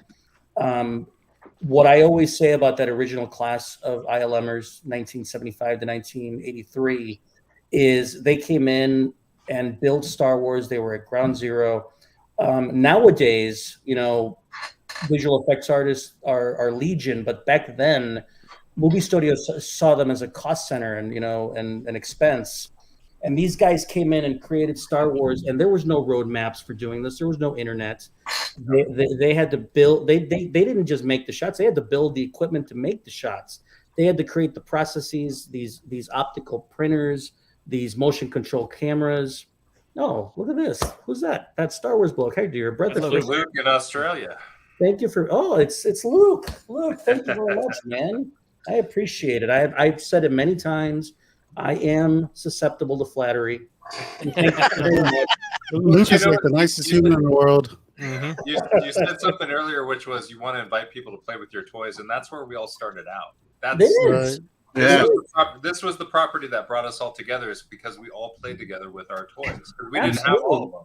To me, This is the extension of playing in the neighborhood and us getting together and playing Star Wars. This is the next iteration of it in our 40s and 50s. So absolutely. But anyway, so I do signings with behind the scenes, a lot of ILM, but not just ILM, not just visual effects. I've done signings with an editor just recently with Marcia Lucas. So the editing department, sound design, sound mixing, sound recording, everyone that brought movies to the screen. I've done signings with the elephant trainer that trained Margie to become a bantha for the original Star Wars. So I do a lot of. I found Bob Spiker. I've done a lot of firsts. So Bob Spiker, Colin Cantwell, Angela Staines, who played one of the Tonica sisters in the Cantina. I did a signing with Norman Reynolds. So there just a lot of people that helped shape and create the films we love. And I've got a signing coming up in March for Bill George, model maker in Return of the Jedi. Worked on the Imperial Shuttle, worked on the ATST, worked on what else? Why am I drawing a blank? Death Star 2, the B Wing.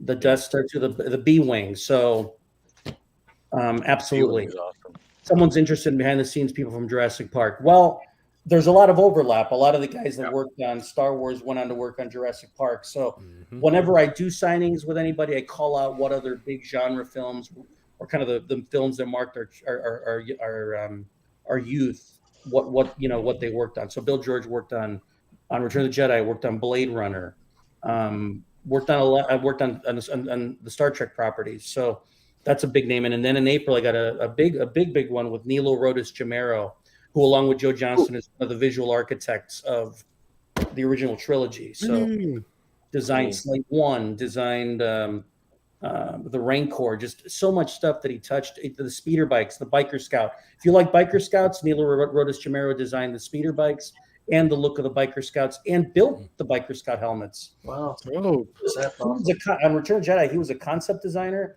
and he was in charge of the costume department on Jedi. So he touched a lot. Bib Fortuna, Emperor, Royal Guard, Bausch.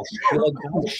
You want him on a Bausch piece. So how do we know when you put those on pre-order? Like first, because you only do so many signatures, right? Imperial Walker Ink. Well, normally it's actually very rare that I have a limited signing. Bill George is not limited, so we can order 1 million. Not that that's going to happen, but we can order 1 million and we'll do them. Nilo is going to be limited to 200 pieces. Wow. Nilo's limited to 200. End of this week or early the week after. No, I'm sorry, not end of this. End of next week or early the week after that, I will drop the slots. And once they hit 200, they're gone.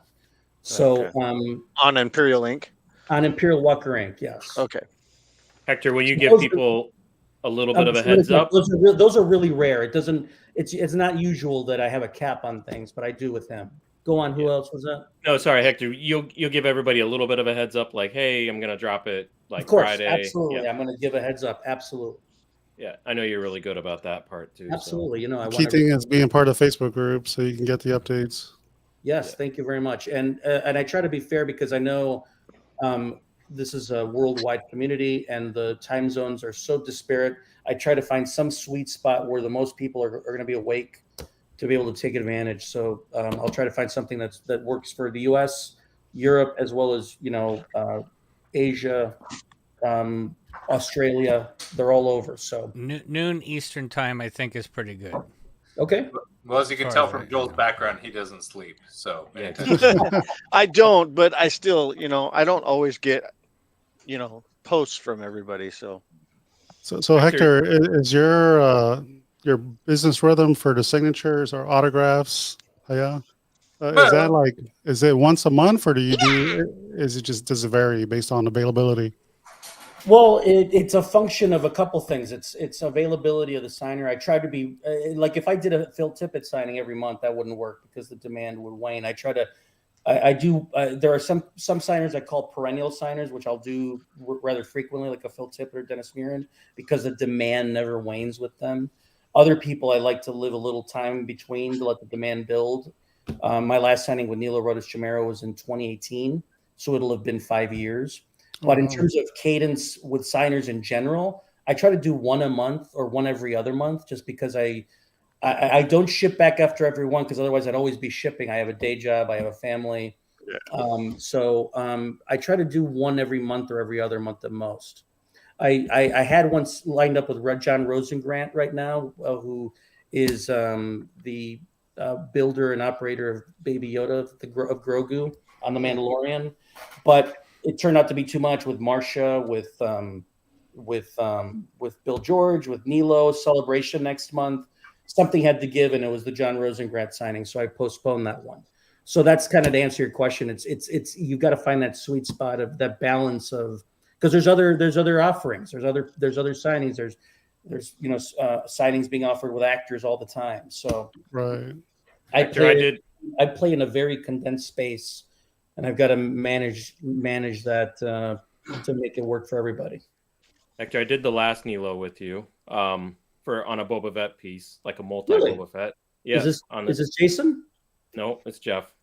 I can't tell because they're very tiny. That's all right. It's Jeff. Let's put everybody back to normal. Yes, thank you. All right, go ahead, Jeff. Yeah. No, so I did your last signing with him. He has a very unique autograph too. He does, very unique. It almost seems like an Asian character, but it's not. It's not a sigil, or it's not any kind of hieroglyphic or anything. It's just a very stylized version of his N, his J, and his R. I can't. It's uncopyable.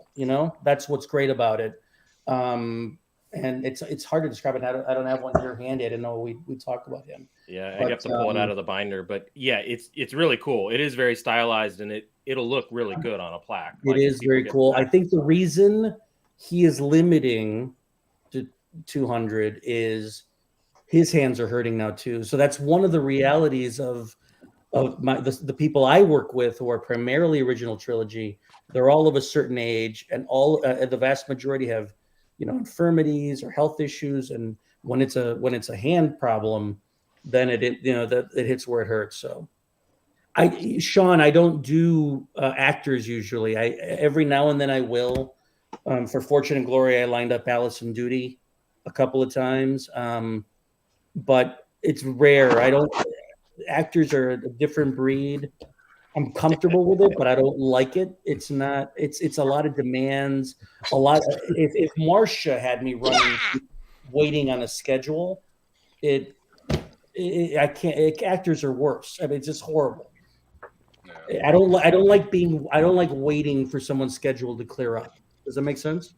It does, but you talked about all the rearrangements and canceled meetings. I mean, ultimately, it doesn't sound like it was just somebody trying to make you jump through hoops. Do you feel like it was ultimately satisfying? It kind of got you what you were looking for out of the experience? Because I mean, you had a lot of logistic rearrangement there. I did. The experience was great, and she was always apologetic about the changes.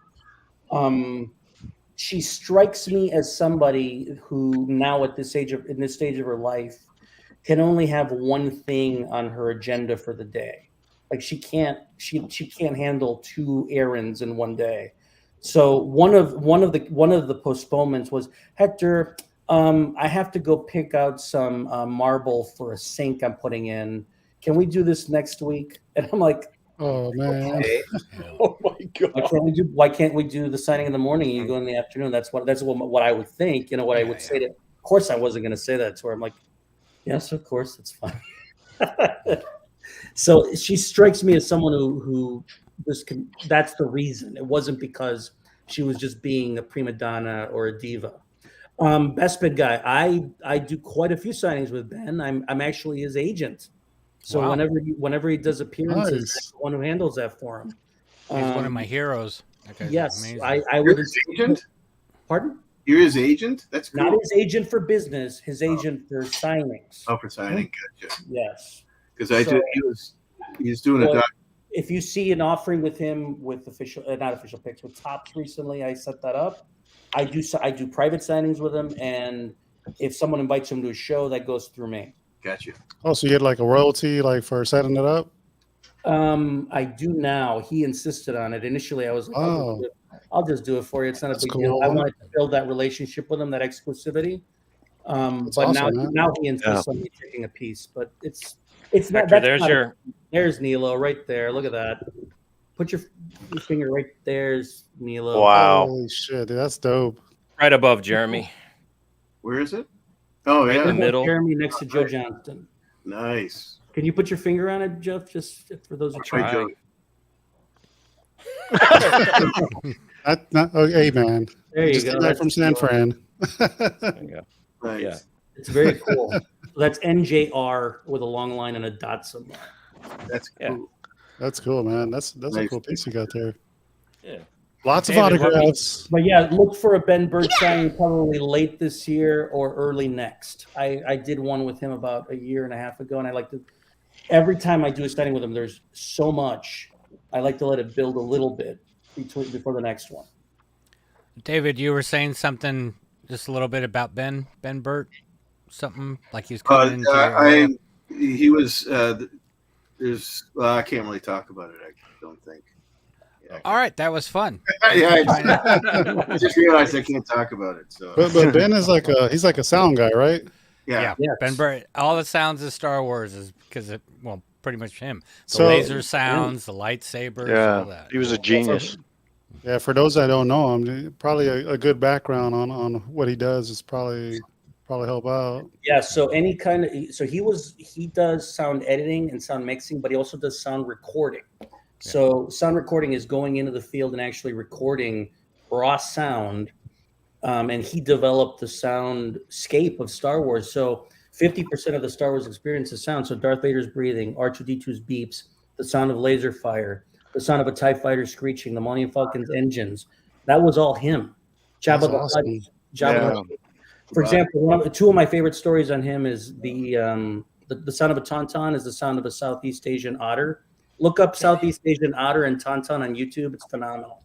Wow. And the sound of the Rancor's growl was his neighbor's little wiener dog, a Dachshund named Max, who grabbed a little chew toy and pitched it down to give it bass, and that's the Rancor. That is awesome. Yeah. Cool. Yeah, there's Hey, some Hector, cool there's videos out there when he was like playing with all the different sounds and how they. Well, R2-D2. That's Hunter, it. yeah. Yeah. So I found an Bob. Old Did about keyboard 3 or 4 2600. Blow you up real Did quick. about 3 or 4 signings with Bob, and then released him into the world in the convention circuits. That's a great one. That's him with the elephant. So Nice. Well, that is one of my specialties is finding the people that are unfindable. And he lived completely off the grid, didn't even have a phone. So Wow, dude. that's one of the things I do. Yeah. I think a lot of people before you found him, Hector, I think a lot of people thought he had passed away. He was gone. Yeah, they did. And he's in a lot of books, he's misidentified as Doug Beswick because they do have a similarity. It's not Doug Beswick, it's him. And he's the Tusken Raider that jumps off the little cliff onto the back of the Bantha. Oh. And he was the only one who could do that and allowed to do that because he was her trainer, and she wouldn't accept anybody else on her back but him. And so he wound up being a stunt guy on Star Wars. Hector, you got to get one of these next, though. Oh, God. Joe Hazy. He's gonna have it on his shirt. Absolutely, man. I want a signature by all of you. Absolutely. Bring it back up. Look at that. That's his Lucasfilm archive shot. I love it. Yeah. The George Lucas shot. It's awesome. My signature's on my shirt, man. Nice. Very nice. That's a cool signature, Joe. Thank you. Hey, I just want to thank you guys again for having me the first time, the second time. I've loved it. You guys have made me feel very welcome at home. You guys have such a great community. Absolutely. It's so incredibly cool. Thank you so much. Thanks. For coming. Hector, It's been great having you, man. Oh yeah, Absolutely. man. What's going on? Marcel, Hector, what was your I just had question? a quick question for you about your Facebook page, which is how has it been for you sort of going into sort of expanding your business and what, because it's now kind of taken off. And I was just curious in these early days, what your experience has been, how you feel about it, and if you feel like, you've made the right choice for yourself at this point.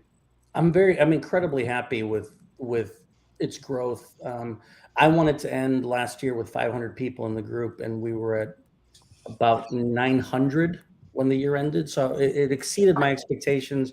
I do want it to keep growing because what a bigger group allows me to do is here's the reality of this hobby of arranging signing. Bringing the bigger names to the table requires money. That's the cold reality of it. Yeah.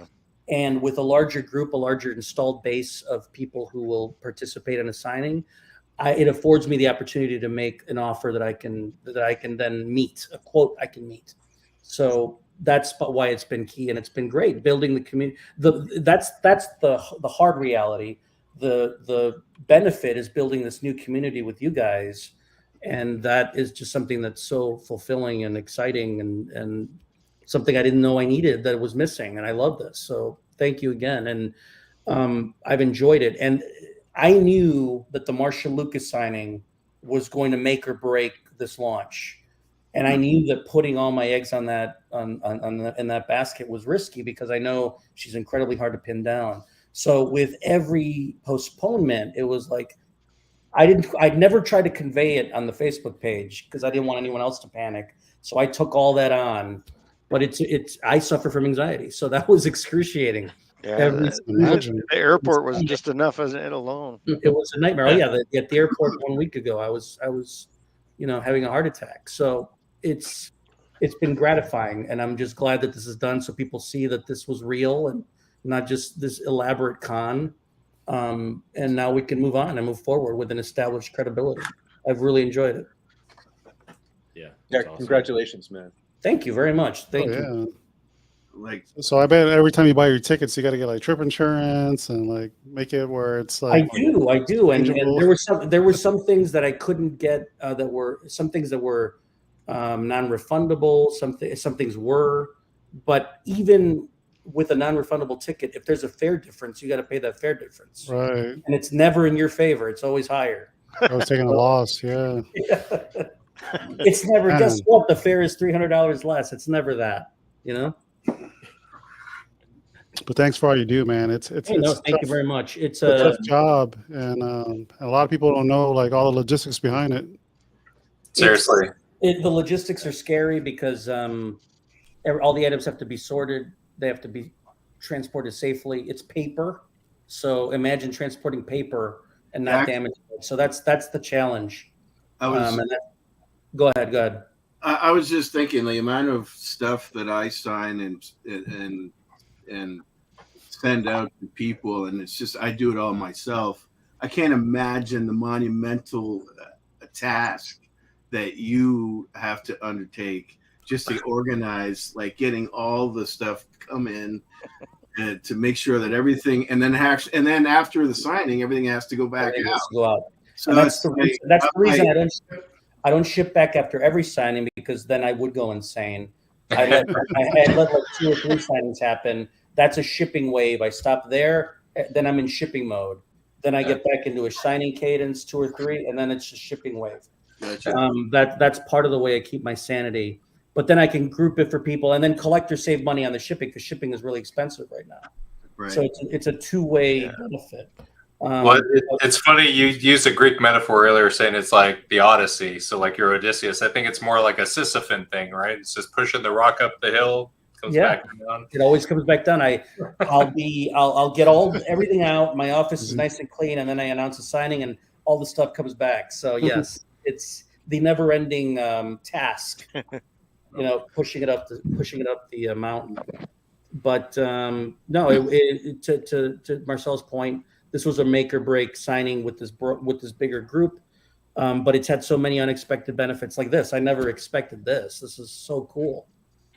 So just thank you again. Yeah, thanks to Jeff for introducing you to our group and expanding that. Thanks to Jeff and thanks to you, man. Yeah. Oh, Hector, man, a million thanks to Hector. He's just doing so many nice things for the community. Thank you very much. Thank you. God, and how lucky are we not only to have Hector, but David and Marcel that also have something to do with this. The whole top row is like gold, Yeah, exactly. I feel privileged to be part of the Brady Bunch grid. Marcia. Jeff is Alice. Jeff is Alice. Oh yeah, I can be that. I can do that. Hector, I think I think the big one for me is I got signatures that you were representing when you were behind the scenes more. Yeah. So it's kind of like a metaphor because I feel like you were behind the scenes. You were I that was. behind the scenes guy for so long. Uh-huh. And it's nice and it's beautiful to see you actually be able to step out from that now and be your own org and your own presentation Yeah. of what you Very much. actually Yeah, do. I was putting my signings out there through another company, and I realized again it came back to that company's mission is different now than it was when we started our partnership. And I said, you know what, I can't continue that. I've got to do this on my own. I won't speak negatively, but some of those associations are what caused the derailment in 2019 with the original Marcia signing. So it was just easier and a more straightforward, and it was more likely that it would happen if I went out on my own. It had nothing to do with anybody else. I won't put anybody down. I'm friends with a lot of those guys, and it was a beneficial arrangement. I had a tiny little group of 80 people. That group had tens of thousands, so it made sense. But they've moved away from the behind the scenes, and this is my passion, and I will only do what I'm passionate about, just like you guys. So when it's passionate, it's not as hard as you're not working. It's a lot of fun. But it's great to see that side of it, Hector. Like all the stuff that you're doing and building, like even like the videos and stuff. Like even if you can't participate in the signing, to be able to see that stuff is like gold for all of us. So well, that's that from the other groups. Yeah. Well, in any company, whenever there's a celebrity signing, it's usually one photo, one representative photo that you get. And I've always been like, well, no, if I'm gonna show you guys what it was like. I want you guys to have been there. And it's your son doing the photographs, which is extra special. For me personally, it's almost like I'm in the room with you. That's what my goal is. So thank you. Yes, that's what I want you to feel like. And so, I mean, for me, it's a whole other experience. So thank you very much. Thank you. It's really good, Hector. You guys are making me blush. Well, talk a little bit too, real quick, about like you're starting to do some other stuff too. Like you do your live presentation, but then you also have another piece that you do too, with like some of the ILMers. Remember, you were starting to do. Oh, right. No, yeah. So, the homing beacon. Yeah. So I've launched a new little show called the Homing Beacon. Clever, huh? Clever. And it launched about 2 weeks ago, and our first guests were Don Bees and Nelson Hall, longtime model makers at ILM. They started off at the Lucasfilm Archives as archivists, some of the first there when they launched that facility, and then they went on to be at ILM and worked on the prequel films and so many other effects-driven films throughout the 90s, the early 2000s, and just wonderful human beings.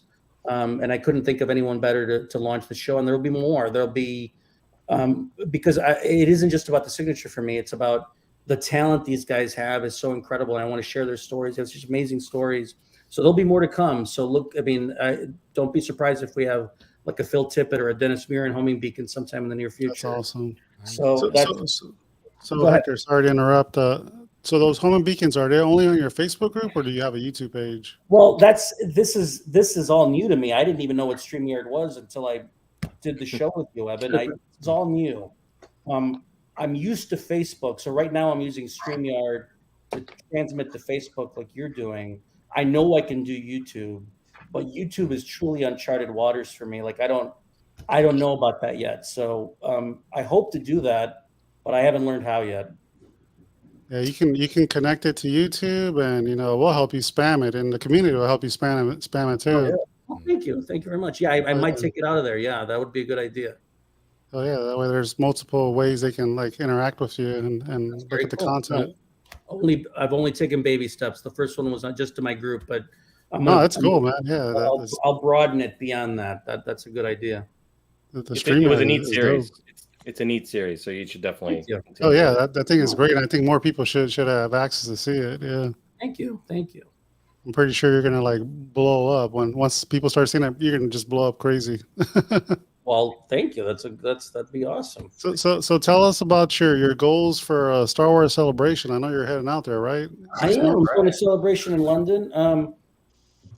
my trips to Celebration have always been kind of family oriented. So I've always taken my kids with me, and this time I'm taking them again, and we're going to London and have a good time. And I think it's just about, and now that this community is so big, whoever's there, I just want to meet whoever's there that is in these groups and my group, and just meet everybody. That's my goal. That's it. You know? Yeah, they're fun. Oh yeah. Anybody here going? I'm not going this year, and it's a bummer. This is the last one for a while. That is a bummer. Yeah. They're not having one next year, are they? No. No, they said they're not. 2025 will be the next one. Which is funny because they took a break for 2 years, right? Then Right. they Yeah. did a show, Chicago, and then it was Anaheim and and London. then they're going to do another this break. one. They're like, well, we need another break, so nothing for 2024. Yeah. I hope they come here. It's just gonna be a family affair for me, and meeting anybody in the community they can. Those are my goals. Oh, that's awesome. Yeah, there's a lot of people in the UK. I know a lot of people from the US are traveling out there too. So, so I'm pretty sure you'll run into a few folks. Very cool, man. Thank you very much again for having me. Badman says it won't be streamed. What? They're not going to stream it? Hector, you should bring some of your Imperial Walker shirts and stuff, right? As you meet people.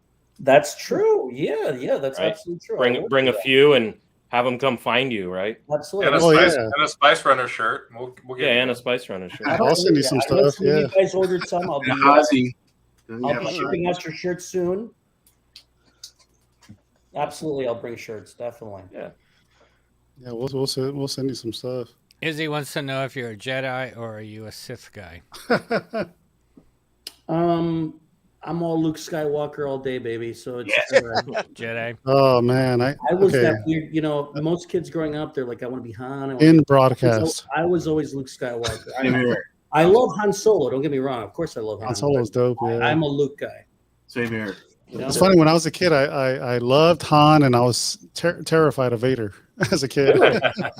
Yeah. To me, Star Wars reversed. To me, the best scene in Star Wars is Luke running up under the AT-AT with that John Williams music swelling, and he brings one down on his own. That just gets Empire. That's Empire. That's the Empire's epitome the of Star Wars. Scott takes umbrage with that. It's actually pronounced AT-AT. Unbelievable. AT-AT. Oh, Sam gets mad. I'll talk to you later. I call it an AT-AT. I call it an AT-AT. But no, you're right. And Luke is so few often the favorite. It's kind of surprising. You know, it's his story, and people don't really kind of say he's the favorite character out of your OT. It's interesting. Like let's, if we can do a quick poll here. Are you a Luke or a Han guy? David? Luke. Marcel? Let me drop a poll in here too. You're Han? Yeah, do the poll, dude. Luke, nice. How about you, Jason? I was Luke for Halloween, so There you go.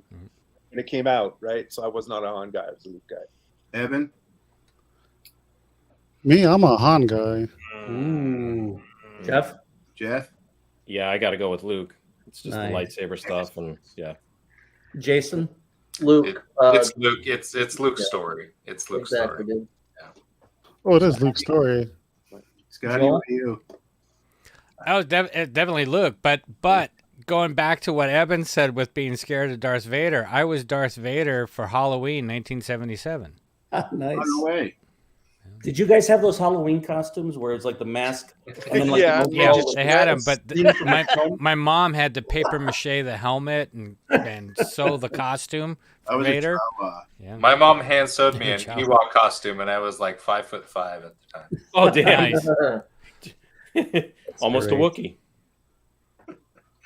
Yeah. And that's when my you were mom- what, 5 years old? 5 years old, you were I was 5'5"? like 26, 27. Oh, okay.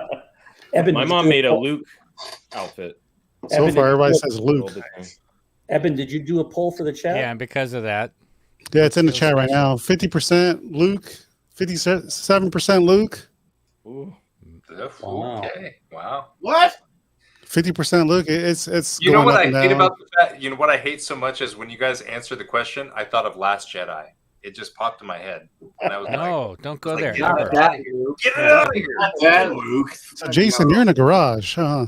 It doesn't even. Do back. You never go Last Jedi. ever. Well, dude, did you see Sidcast this week? They had the head of Danu Novo on there, and he said his favorite film was The Last Jedi. Last Jedi. Yeah. So I'm just going out there. We're never having him on this show. Yeah, that's it. Mark, that was Mark's a good a nice show. guy. I know Mark. He's cool, dude. I'm joking. I'm joking. Yeah. Hector, I got 2 more questions for you, bro. Yeah, please. One, favorite moment with Marcia, and 2, how did you feel like just driving off of her property when everything was done?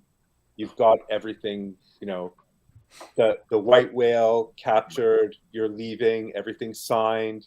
It doesn't matter, no more delays. So top moment. It was an enormous sense of relief, because it was that feeling of it's done, no more delays. On top of that, this triumph of the actual execution where every signature was perfect placement for perfect ink color. Everything beautiful, nothing damaged. I felt like I had harpooned the whale, and now the carcass was, attached to the roof of the car. I felt fantastic. It was interesting because it was a little frustrating because her gate opens into the property when you come in. Then when you come out, normally a gate would open outward, but her gate still opened inward. So I had to back up the car. It was a little tricky to get out. Wow. I'm like, come on, what kind of a millionaire are you? Get this fixed. But no, it felt incredible. It felt amazing. My favorite moment with her, I think it was there was when she said the WTF moment. That was early on. Brian, that was the moment when I felt her candor. That it wasn't just the fact that she swore; it was the fact that she was comfortable enough to share that with me. That's when I felt like this big sense of ease and comfort. That was my favorite moment. Icebreaker. That's so awesome. it wasn't just transactional, right? Like she It actually was. she was Right. I never felt she was looking at a clock. Right. It felt so at ease, so calm. It was fantastic. It was a phenomenal experience. Awesome. I see. Here's the thing. With a first time signer, there's 2 big things you don't know. One is how fast they sign, and 2 is how they're going to react when they actually see all the things they have to sign. Because I can tell you, Marcel, you're going to sign 250 items. That's an abstract notion when you just say 250. You don't quite know what that really means until you see it. And I've had people freak out. I get pissed off. I've had people no reaction whatsoever, roll with the punches, let's get this done. And that's a concern. You never know how they're going to react. And then 2, if she signs really slowly, it's going to take a lot longer, because they always ask how long is this going to take. I always give them an estimate, 2 or 3 hours. I told her. She's an incredibly slow signer because she was being very deliberate, very meticulous. Sure. But she signed like 30, and she said, "How many is that?" I said, "That's about 30." She goes, "Oh, dude, I'm really slow. We're going to be She has here arthritis, right? She has arthritis. Yeah, she said, "Do you guys want some Cokes?" And so right there, I was like, "Oh, okay, she's not going to flip out." She said, "We're going to be here a while. Do you want some Cokes?" That's so cool, man. That was a big relief. Yeah. So that was like a 1-day thing, a 1-day trip you did with her?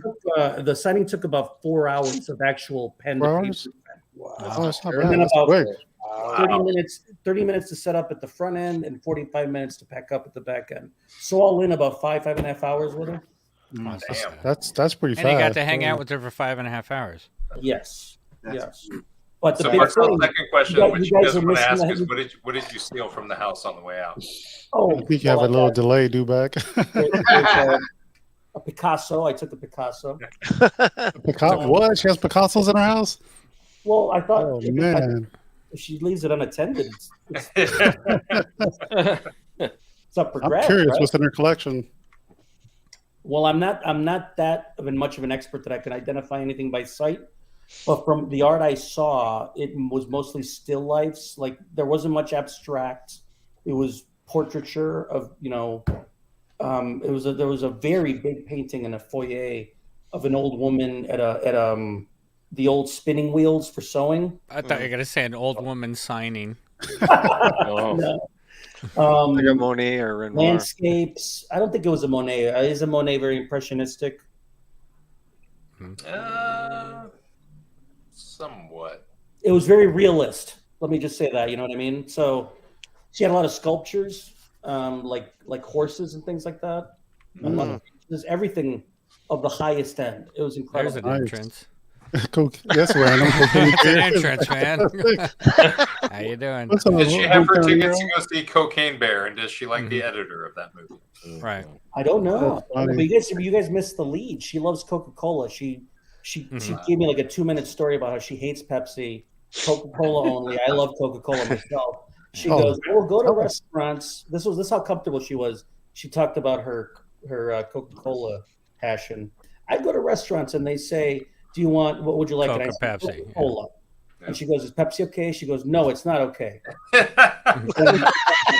Or she will get the waiter who doesn't say anything and brings her a Pepsi thinking she won't know the difference, and she does. So she'll send it back. So that's how she is. Pepsi's just gross. But didn't they used to put cocaine in Coke back in the day? They did. That's, In the syrup. Eben, I know you're probably your body's a temple kind of guy, only water. But if you were to drink a soda, only water. No. Look at that. He's got the panty dropper. Panty dropper in the house. Panty dropper. Hold on, I'll find you. Look at Panty that. dropper. Panty dropper. All right, nice. Yeah, what soda would you drink, Evan? Coke Zero. Nice. Yeah, I only do Coke products. I can't do Pepsi. I just can't do it. Sorry, Michael Jackson. I know you burnt your hair for Pepsi, but I can't do it. I'm not as militant as her about Coke. I'll have a Pepsi in a pinch, but I prefer Coke. Coke is the best. Yeah. I use Coke to take the rust off the bolts of my rear end of my first car. Right. It'll Coke clean in the you up. bottles back in the day. Go back 30 years. That was I go to places that sell Pepsi, and I'm like, I want water.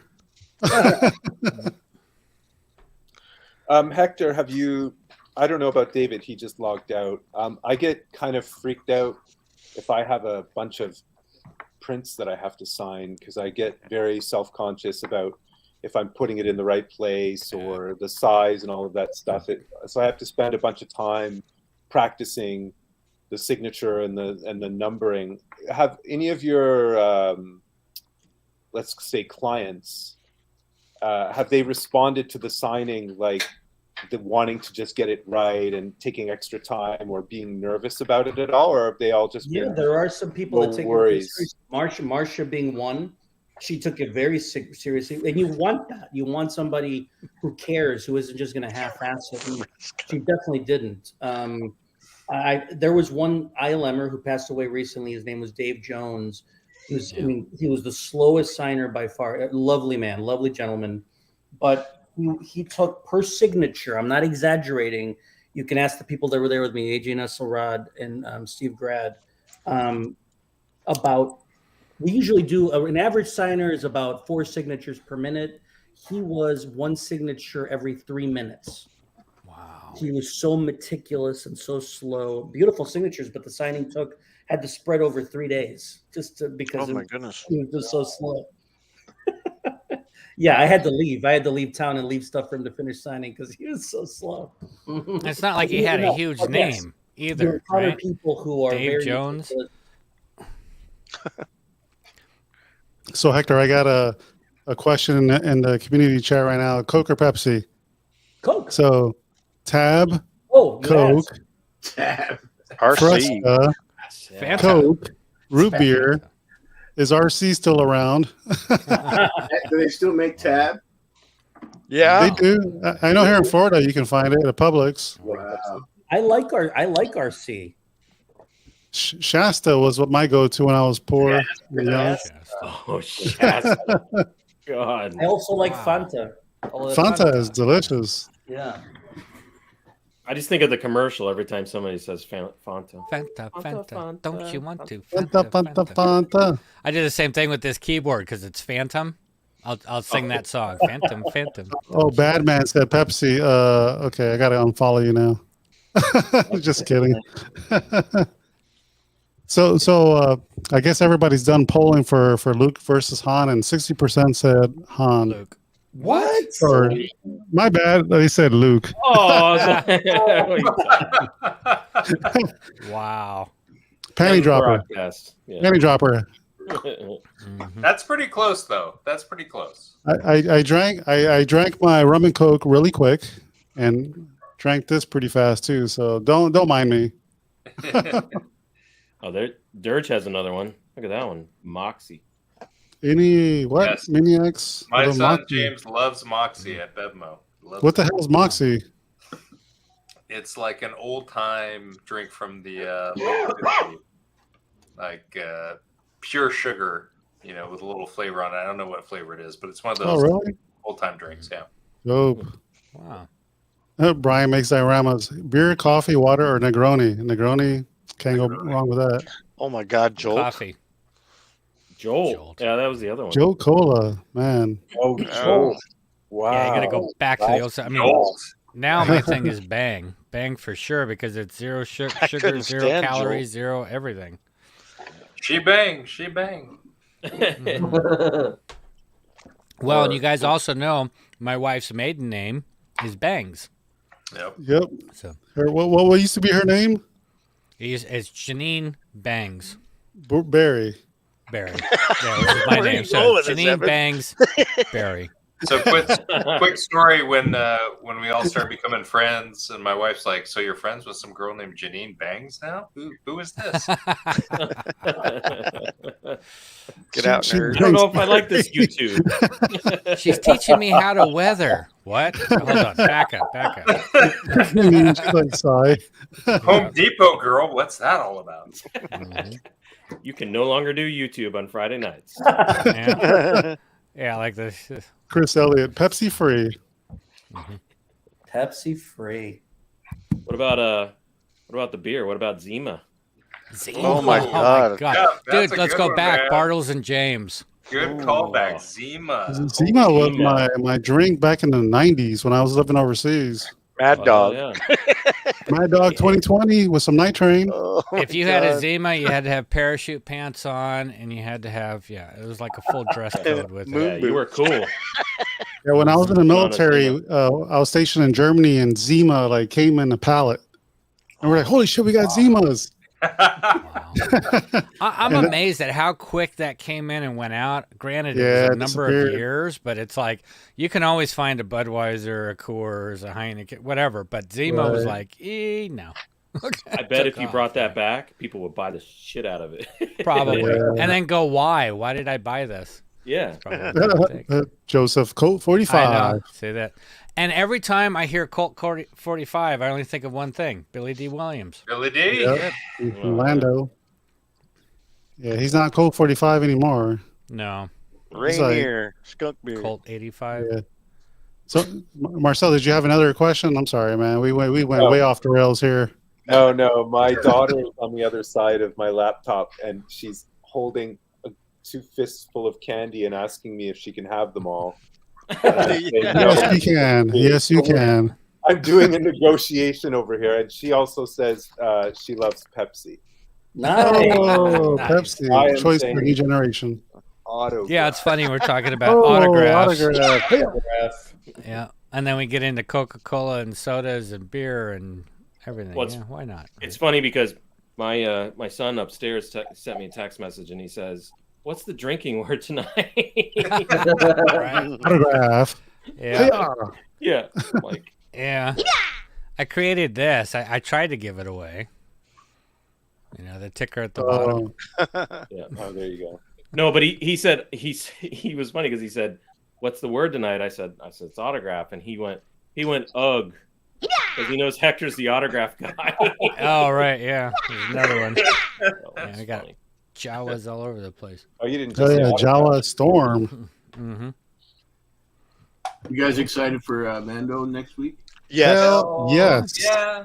Because The Bad only thing Batch I is can shit. be excited for. Yeah, it's wanna like watch I'm it, totally yeah. excited, but yet I'm pacing myself because I don't want to get totally excited about it and be let down for some reason. I'm not going to be so. let down. That's Yeah. the best. I'll only be let down if Grogu is wearing Mando armor and a jetpack. That's it. That's If he becomes a Mandalorian, I'm done. I'm with Sean Solo. We're gonna sell our own ship and we're out of here. I love the last trailer was great where he was doing the force pushing the chair and us. And that's where it should some more be the Jedi cutesy stuff, right? The cutesy. I haven't seen that one yet. Yeah. I haven't seen that one either. That's like trailer number 3. Oh, This Yeah. is so funny. It's funny. I'll have to check it out. Yeah. I'm excited. I'm really pumped for it. I'm very excited. Hector, you excited about Mandalorian? I am. I really love the show. My kids love the show, and I love watching it with them. And it feels like Star Wars, and so Yes, they that's use why I classic aliens, and there's aliens in the show. Yeah, Right. I was thinking the same thing. Is Boba Fett going to take over 3 episodes of God, I hope not. It's gonna be a crossover for Book of Boba Fett 2. I knew Joel was going to mention the aliens. I'm a creature likes guy. aliens. Yeah, I'm a That's the creature thing, guy man. too, and when I, especially like in Endor, I think I feel I really noticed the lack of. Yeah, the first Missed episode was opportunity. awesome. Yeah, There was the first promise. episode was it was great, but then all of a sudden there's like no creatures, and I'm like, what the fuck? There is no Yeah. creature. I still Brett- enjoy it. I still love it. It's just I wish there was more of it, and I wish there was more. I wish there was In- more. Well, in universe, you want it to feel more in universe. Yeah, exactly. Yeah, just even if it was just in the background, just to feel it. Yeah. And Right. see the stormtroopers in the background, and feel the threat of the Empire rising, and Some missed opportunity, man. yeah, Evan- it's just a matter of direction and storytelling. Evan, did you see the Iron Studios Naboo Starfighter? I did. Oh, that was awesome. Mm-hmm. It's nice, and it's what, like $7.99? It's not a bad price. I can't figure out what the base is though. Somebody Yeah, help me out. but Dave and I saw the Hot Toy one. That sucker's huge. That's never getting made though, dude. That's never. Getting No. Remember the Hot Toy one day from the Sideshow booth?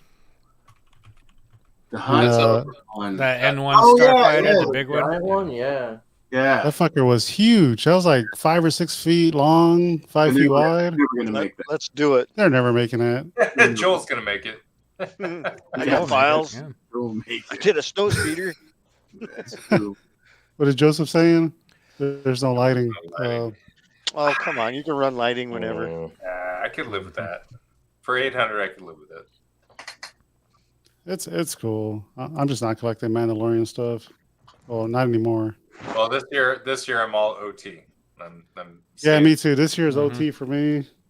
I'm Rogue One and OT. I'm whatever's There you cool. go. I'm whatever's cool. Right on, Joseph. Or Joseph. Joel. I'm reading Joseph. So That's all sorry.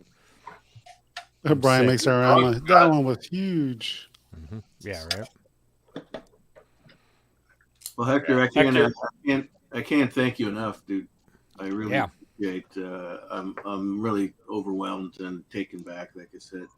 I was but the guy carrying. You were the artist, man. You're the one who did it. So thank you. I didn't Yeah, expect. but you made it happen, man. It was a nice surprise, and I'm going to cherish this. For Yeah. sure. So Hector, Go ahead. that big Marcia Lucas print, did you make that like just make it as a surprise for Marcia? No, David made it. Oh, you made it, David? That big one? I made it. I sent out the small ones for everyone or whoever wanted one signed, like yourself, and then I made a big one for her. And, Oh, that's awesome, man. And so yeah. So, but the fact that I'm getting it back is It's amazing, dude. it's Getting it back from Marcia with a picture. yeah, Speechless. right. So it's awesome. It's great. Yeah. It's show kind it of a to cool her. thing. You'll have a picture of Marcia holding the picture that you made of picture of Marcia. It's And then kind of I'll like put a it- I'll sit in interverse that Photoshop and just keep going. Hector, do you usually get something signed from all of the people that you meet? And if you Yeah. do, like, what do you most I often? do. I do. There's Hector out there going, okay, sign it. He's got all these tattoos. Everybody signed. I'm sorry. I apologize. I get it. No, I do. I'm not a big quantity guy like some collectors that get a ton. I'm more like try to find one special thing to get her signed. unfortunately, with her, with all the time that I had, I didn't think of something special. I got her to sign one of the film reels, so that's been signed by the 3 editors. I got a nice big 16x20 print of Luke and Vader fighting an Empire. I got a 16x20 of Obi-Wan and Darth Vader, and that's about it. So 3 key pieces, beautifully signed, and I'm a happy camper. Nice. You know? Those were amazing. That was one of those pieces too, Hector. The 16x20s were like, whoa. Well, I don't want to give it away yet, but if you guys like those, there might have been some extra ones signed that I might drop for sale in the group. Nice. Wow. So you guys get the scoop. I'll probably do that after I'm done shipping. Wow. Nice. Yeah, That's no, cool. I knew people were going to like them, and I know she wasn't cheap, so I knew I'll get some things done that people probably couldn't get right now, and then drop those later. You know, that kind of thing. Oh, that's awesome. That's cool. Yeah. Cool. What are you going to do with your weekend now that it's free? Tomorrow I was supposed to be in LA for a signing with John Erland. I don't have any plans, so I'm very excited just to sleep in. You know, Exactly. Very excited. Yeah, that's awesome. Yeah. No pillow fights tonight. No pillow fights tonight. I have candles and scents and all things. Yeah, I want to mention this. I don't know. I think we've got a couple of California people here. I've been to California a lot in my life, and I know that there's kind of this holy war about how much West Coast people love In-N-Out Burger. And Yes. I've always had it, and I never really liked it. I was like, I'm not that. Yeah, I'm like what? I could. Yeah. And you're in LA, right? And broadcast. I'm Canadian, and I have lived here 30 years, and everybody kept going, "Oh man, it's gonna for this and that," and I was like, I had it, and I was like, it's bland, no flavor. So David, you work in Hollywood. I didn't bring it up. The most infamous one is down the street. I didn't bring it up. Special burger. Slam it, but I didn't bring it up to slam it. Honestly, well, it's an every opinion. time I've had it, it's been like, eh. However, I had it last weekend, or 2 weekends ago. I can't remember. Animal style. It was phenomenal. It was great. So Animal I'll tell you why people love In-N-Out Burger. It's not necessarily that it's better than any burger you've had elsewhere. It's the consistency. Gotcha. I love In-N-Out. It's great, man. And the crew is paid well. The crew's paid well. They're trained well. They're on it. They're always on it. It's consistency. Fresh, too. It's a known quantity. That's for It's sure. fresh. I live not too far from the one here in Hollywood, just down the street. Mm-hmm. And I mean, it's got a line constantly. I'm not a fan. I think it makes $50,000 a day. Jesus. Oh my gosh. A day. $50,000 a day. J2SO, you just had Hector, I you would just have had made it you recently. I would have made you a better burger. You were going to be here tonight, so I was going to make you a good one. Thank you very much. I'm still coming someday. I'm gonna show up at your porch. No, the southwest, like the Texas area, has Whataburger. Yep. The Midwest has Steak and Shake. Roger Ebert, We have Steak and Shake here and Five Guys. Roger Ebert, the great film critic, used to talk about In-N-Out and Steak and Shake describe the respective lovemaking techniques of their cities. So I thought that was funny. We have Steak and Shake here. One of the big things was the delicious. stickers, right? Everybody get the In-N-Out stickers, and they would remove the B and the R. So it'd be In-N-Out Urge. And you'd always see that all over the place in the 80s and 90s. That's funny, dude. Mm-hmm. Well, Steak and Shake down in Florida used to have it was like it was a drive-in, and they would come out. Mm-hmm. They still do. Well, we have one here down the street. It's good. If you guys are ever in the Midwest, and I know they have one in California. There's a place called Portillo's that is phenomenal. Dude, we just opened up a Portillo's in downtown St. Pete here. What is that? Go every Mexican food? dude, Isn't it's it like amazing? burgers and hot dogs. It's like Elvis-y. It feels like an old It's an old timey. It's like a 50s vibe. And Oh, gotcha. it's good. Oh, they just opened one up here in Orlando. I know exactly what you're talking about. Epic go to it, dude. It's good. Really? They have chili Evan, dogs. Evan, you're probably like Mr. Gluten-free, only tofu kind of guy. Well, I'm actually celiac, so I get sick. Typical excuse. Yeah. No. Marcel, you I can look show you like my blood work. Never heard Hey, of look him. at that. Portillo's is awesome. Great. Yeah, I never Marcel- even heard of him. This is my wife that I've been married to for many years. I've never heard this name. She's Is it secretly Coke or going. Pepsi? you. Coke or Pepsi? Coke or Pepsi, right? Man, Marcel, we go do from you Star ever have Wars a- to autographs to soft drinks to That means burgers. it's time to wrap What's up. next? Pizza? That means it's time to wrap up. We've been at this almost 2.5 hours. I didn't even realize the time. Marcel, do you ever eat a burger? Who? Not for a long time have I eaten a burger. I knew you wouldn't. In Canada, what do you guys eat over there, man? It's like hamburger meat. They just eat leaves. That's why there's not that much energy. You know, they kind of. Well, thank you for having me on. This has been Absolutely, dude. Thank you so much. Oh, for being absolutely, here. I love getting to know all of you. You guys have been so cool. Thank you for giving me a platform to talk about what I do, what I love. You guys blow me away. Thank you so much. Oh, we thank loved you, it. Yeah, Hector. we loved every second of it. It was awesome. There's just sign says they eat moose in Canada. Moose Yeah, burgers. seriously, just speaking for me, just your whole story of the experience. I feel like I came along with you, so thank you for all that. Yeah, I appreciate the stories and everything you've done. And to have David's work be a part of that, I don't know. I did Yes, nothing, to be a part of it, but I feel like I'm a part of it. Since we're in closing, I'll let everybody say something. So David, closing statements for Hector. I'm unexpected, overwhelmed. I'm speechless. Hector, I just can't thank you enough. It's amazing how everyone turned out. I don't know. I'm just speechless. And No worries, man. Wakanda forever, brother. yeah. Oh, there you go. Forever. So yeah, it's amazing. It's amazing. Marcel, closing statements.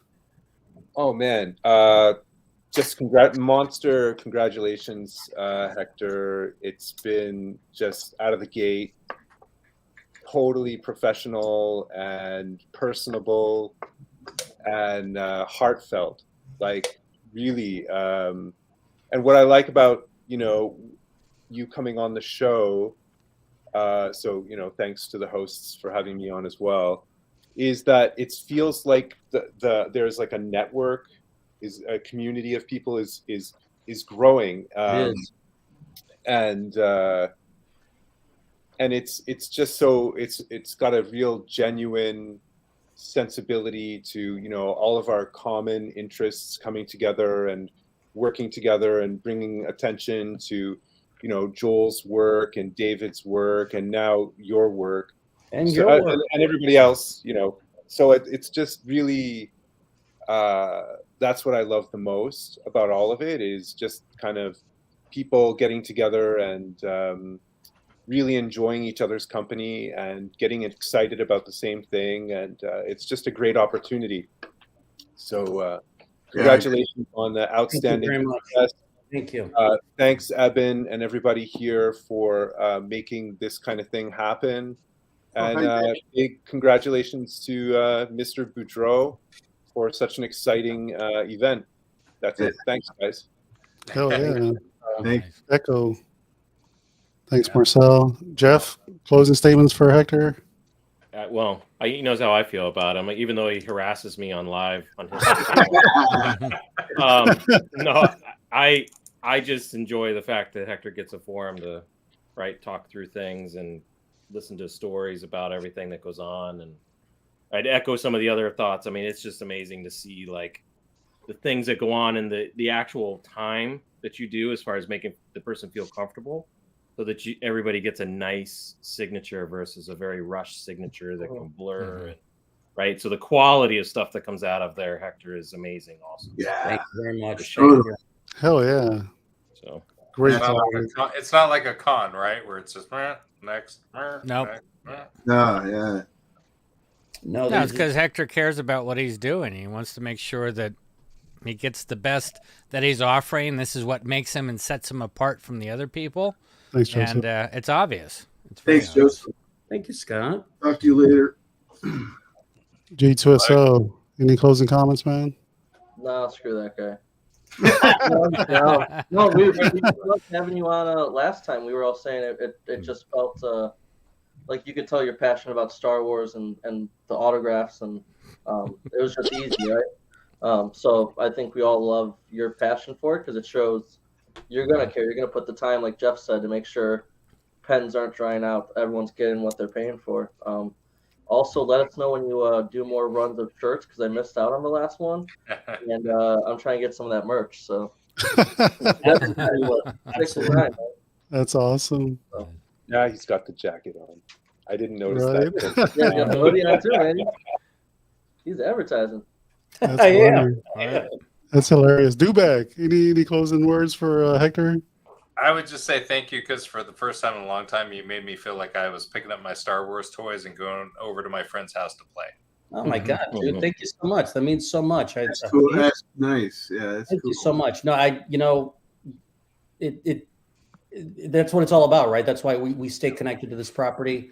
It's that emotional connection. It takes us back to a different time in our lives, and it's been enduring. It's an enduring art, and it's an enduring special thing in our lives that connects us all. So thank you, man. Thank you. Oh yeah. Joel, any closing comments for? Yeah, Hector, I couldn't thank you and Jeff enough for this autograph. It means the world to me. Yeah. Bring it up. Sorry, too slow. That means the world to me. So cool. Your heart into your business has reached my heart, so thank you. Hey, you're very welcome, man. Dude, you're gonna make me cry, man. I'm a really ugly crier. You don't want to. Me too. So let's do it. So Hector is the man that can make grown man cry. That's bottom line. Yeah, there you Thank go. you. That's for sure. Thank you very much, Joel. That's really, dude. Yeah, Scott, means the world. you got any parting words for Hector? Oh, just what I was saying. I mean, a lot of the stuff that Dubak was saying, absolutely. It's like I felt like I went along on the journey. I love the stories. I love that you'd put like the videos up on your page. That kind of stuff makes you feel so much more connected. But you can tell you're passionate about what you do. You care about the person. You care about the whole thing. It's not, hey, I need to make some money. Come on, man, sign it. Let's go. Come on. There's nothing there. You know what I mean? It's you enjoy what you can see it, like I was saying. Yeah, and I just appreciate that because I can see how much it's done for everybody else here, like Jeff's and everybody that's been getting the autographs. It means a ton. But to get Marcia, that was huge, dude. That was huge. And it's just awesome. Absolutely just awesome story. Thank awesome you, adventure. Scott. You guys spoil me. After this, it's all downhill from here for the weekend. I go upstairs and no one even looks at me. So thank you very much. That's funny, man. Hector, thank you for everything, man. Thank you for coming back. Thank you for what you do for the community. Yeah. And last drink of the night, Haya. Autograph. Crazy. Evan, Jeff, David, Marcel, Jason, Epic. David, Joel, Scott, thank you so much for having me. Yeah. It was my pleasure. I hope to do it again. Thank you so much. Hey, no, when you got something else going on or whatever, just contact Evan or dude, we'd love to have you back on anytime. Absolutely. Keep updates with what's going on. You jump in, have some drinks, and just talk about signings. Sure. We'll do. Thanks for David and Marcel. Thanks for jumping on, guys. Appreciate it. Congrats on your signatures and yeah, man, awesome. Thank you, all guys. right, so let's call it a night, and thank you all. Thank you for joining us. Guys. Peace. See you guys next week. Next week we'll have Jens on the show, Legacy Art. Nice. You got a giveaway. Yeah, he's got a giveaway. Yep. Good night, guys. Got to be getting close to 1,000. And since Luke won tonight, may the force be with you.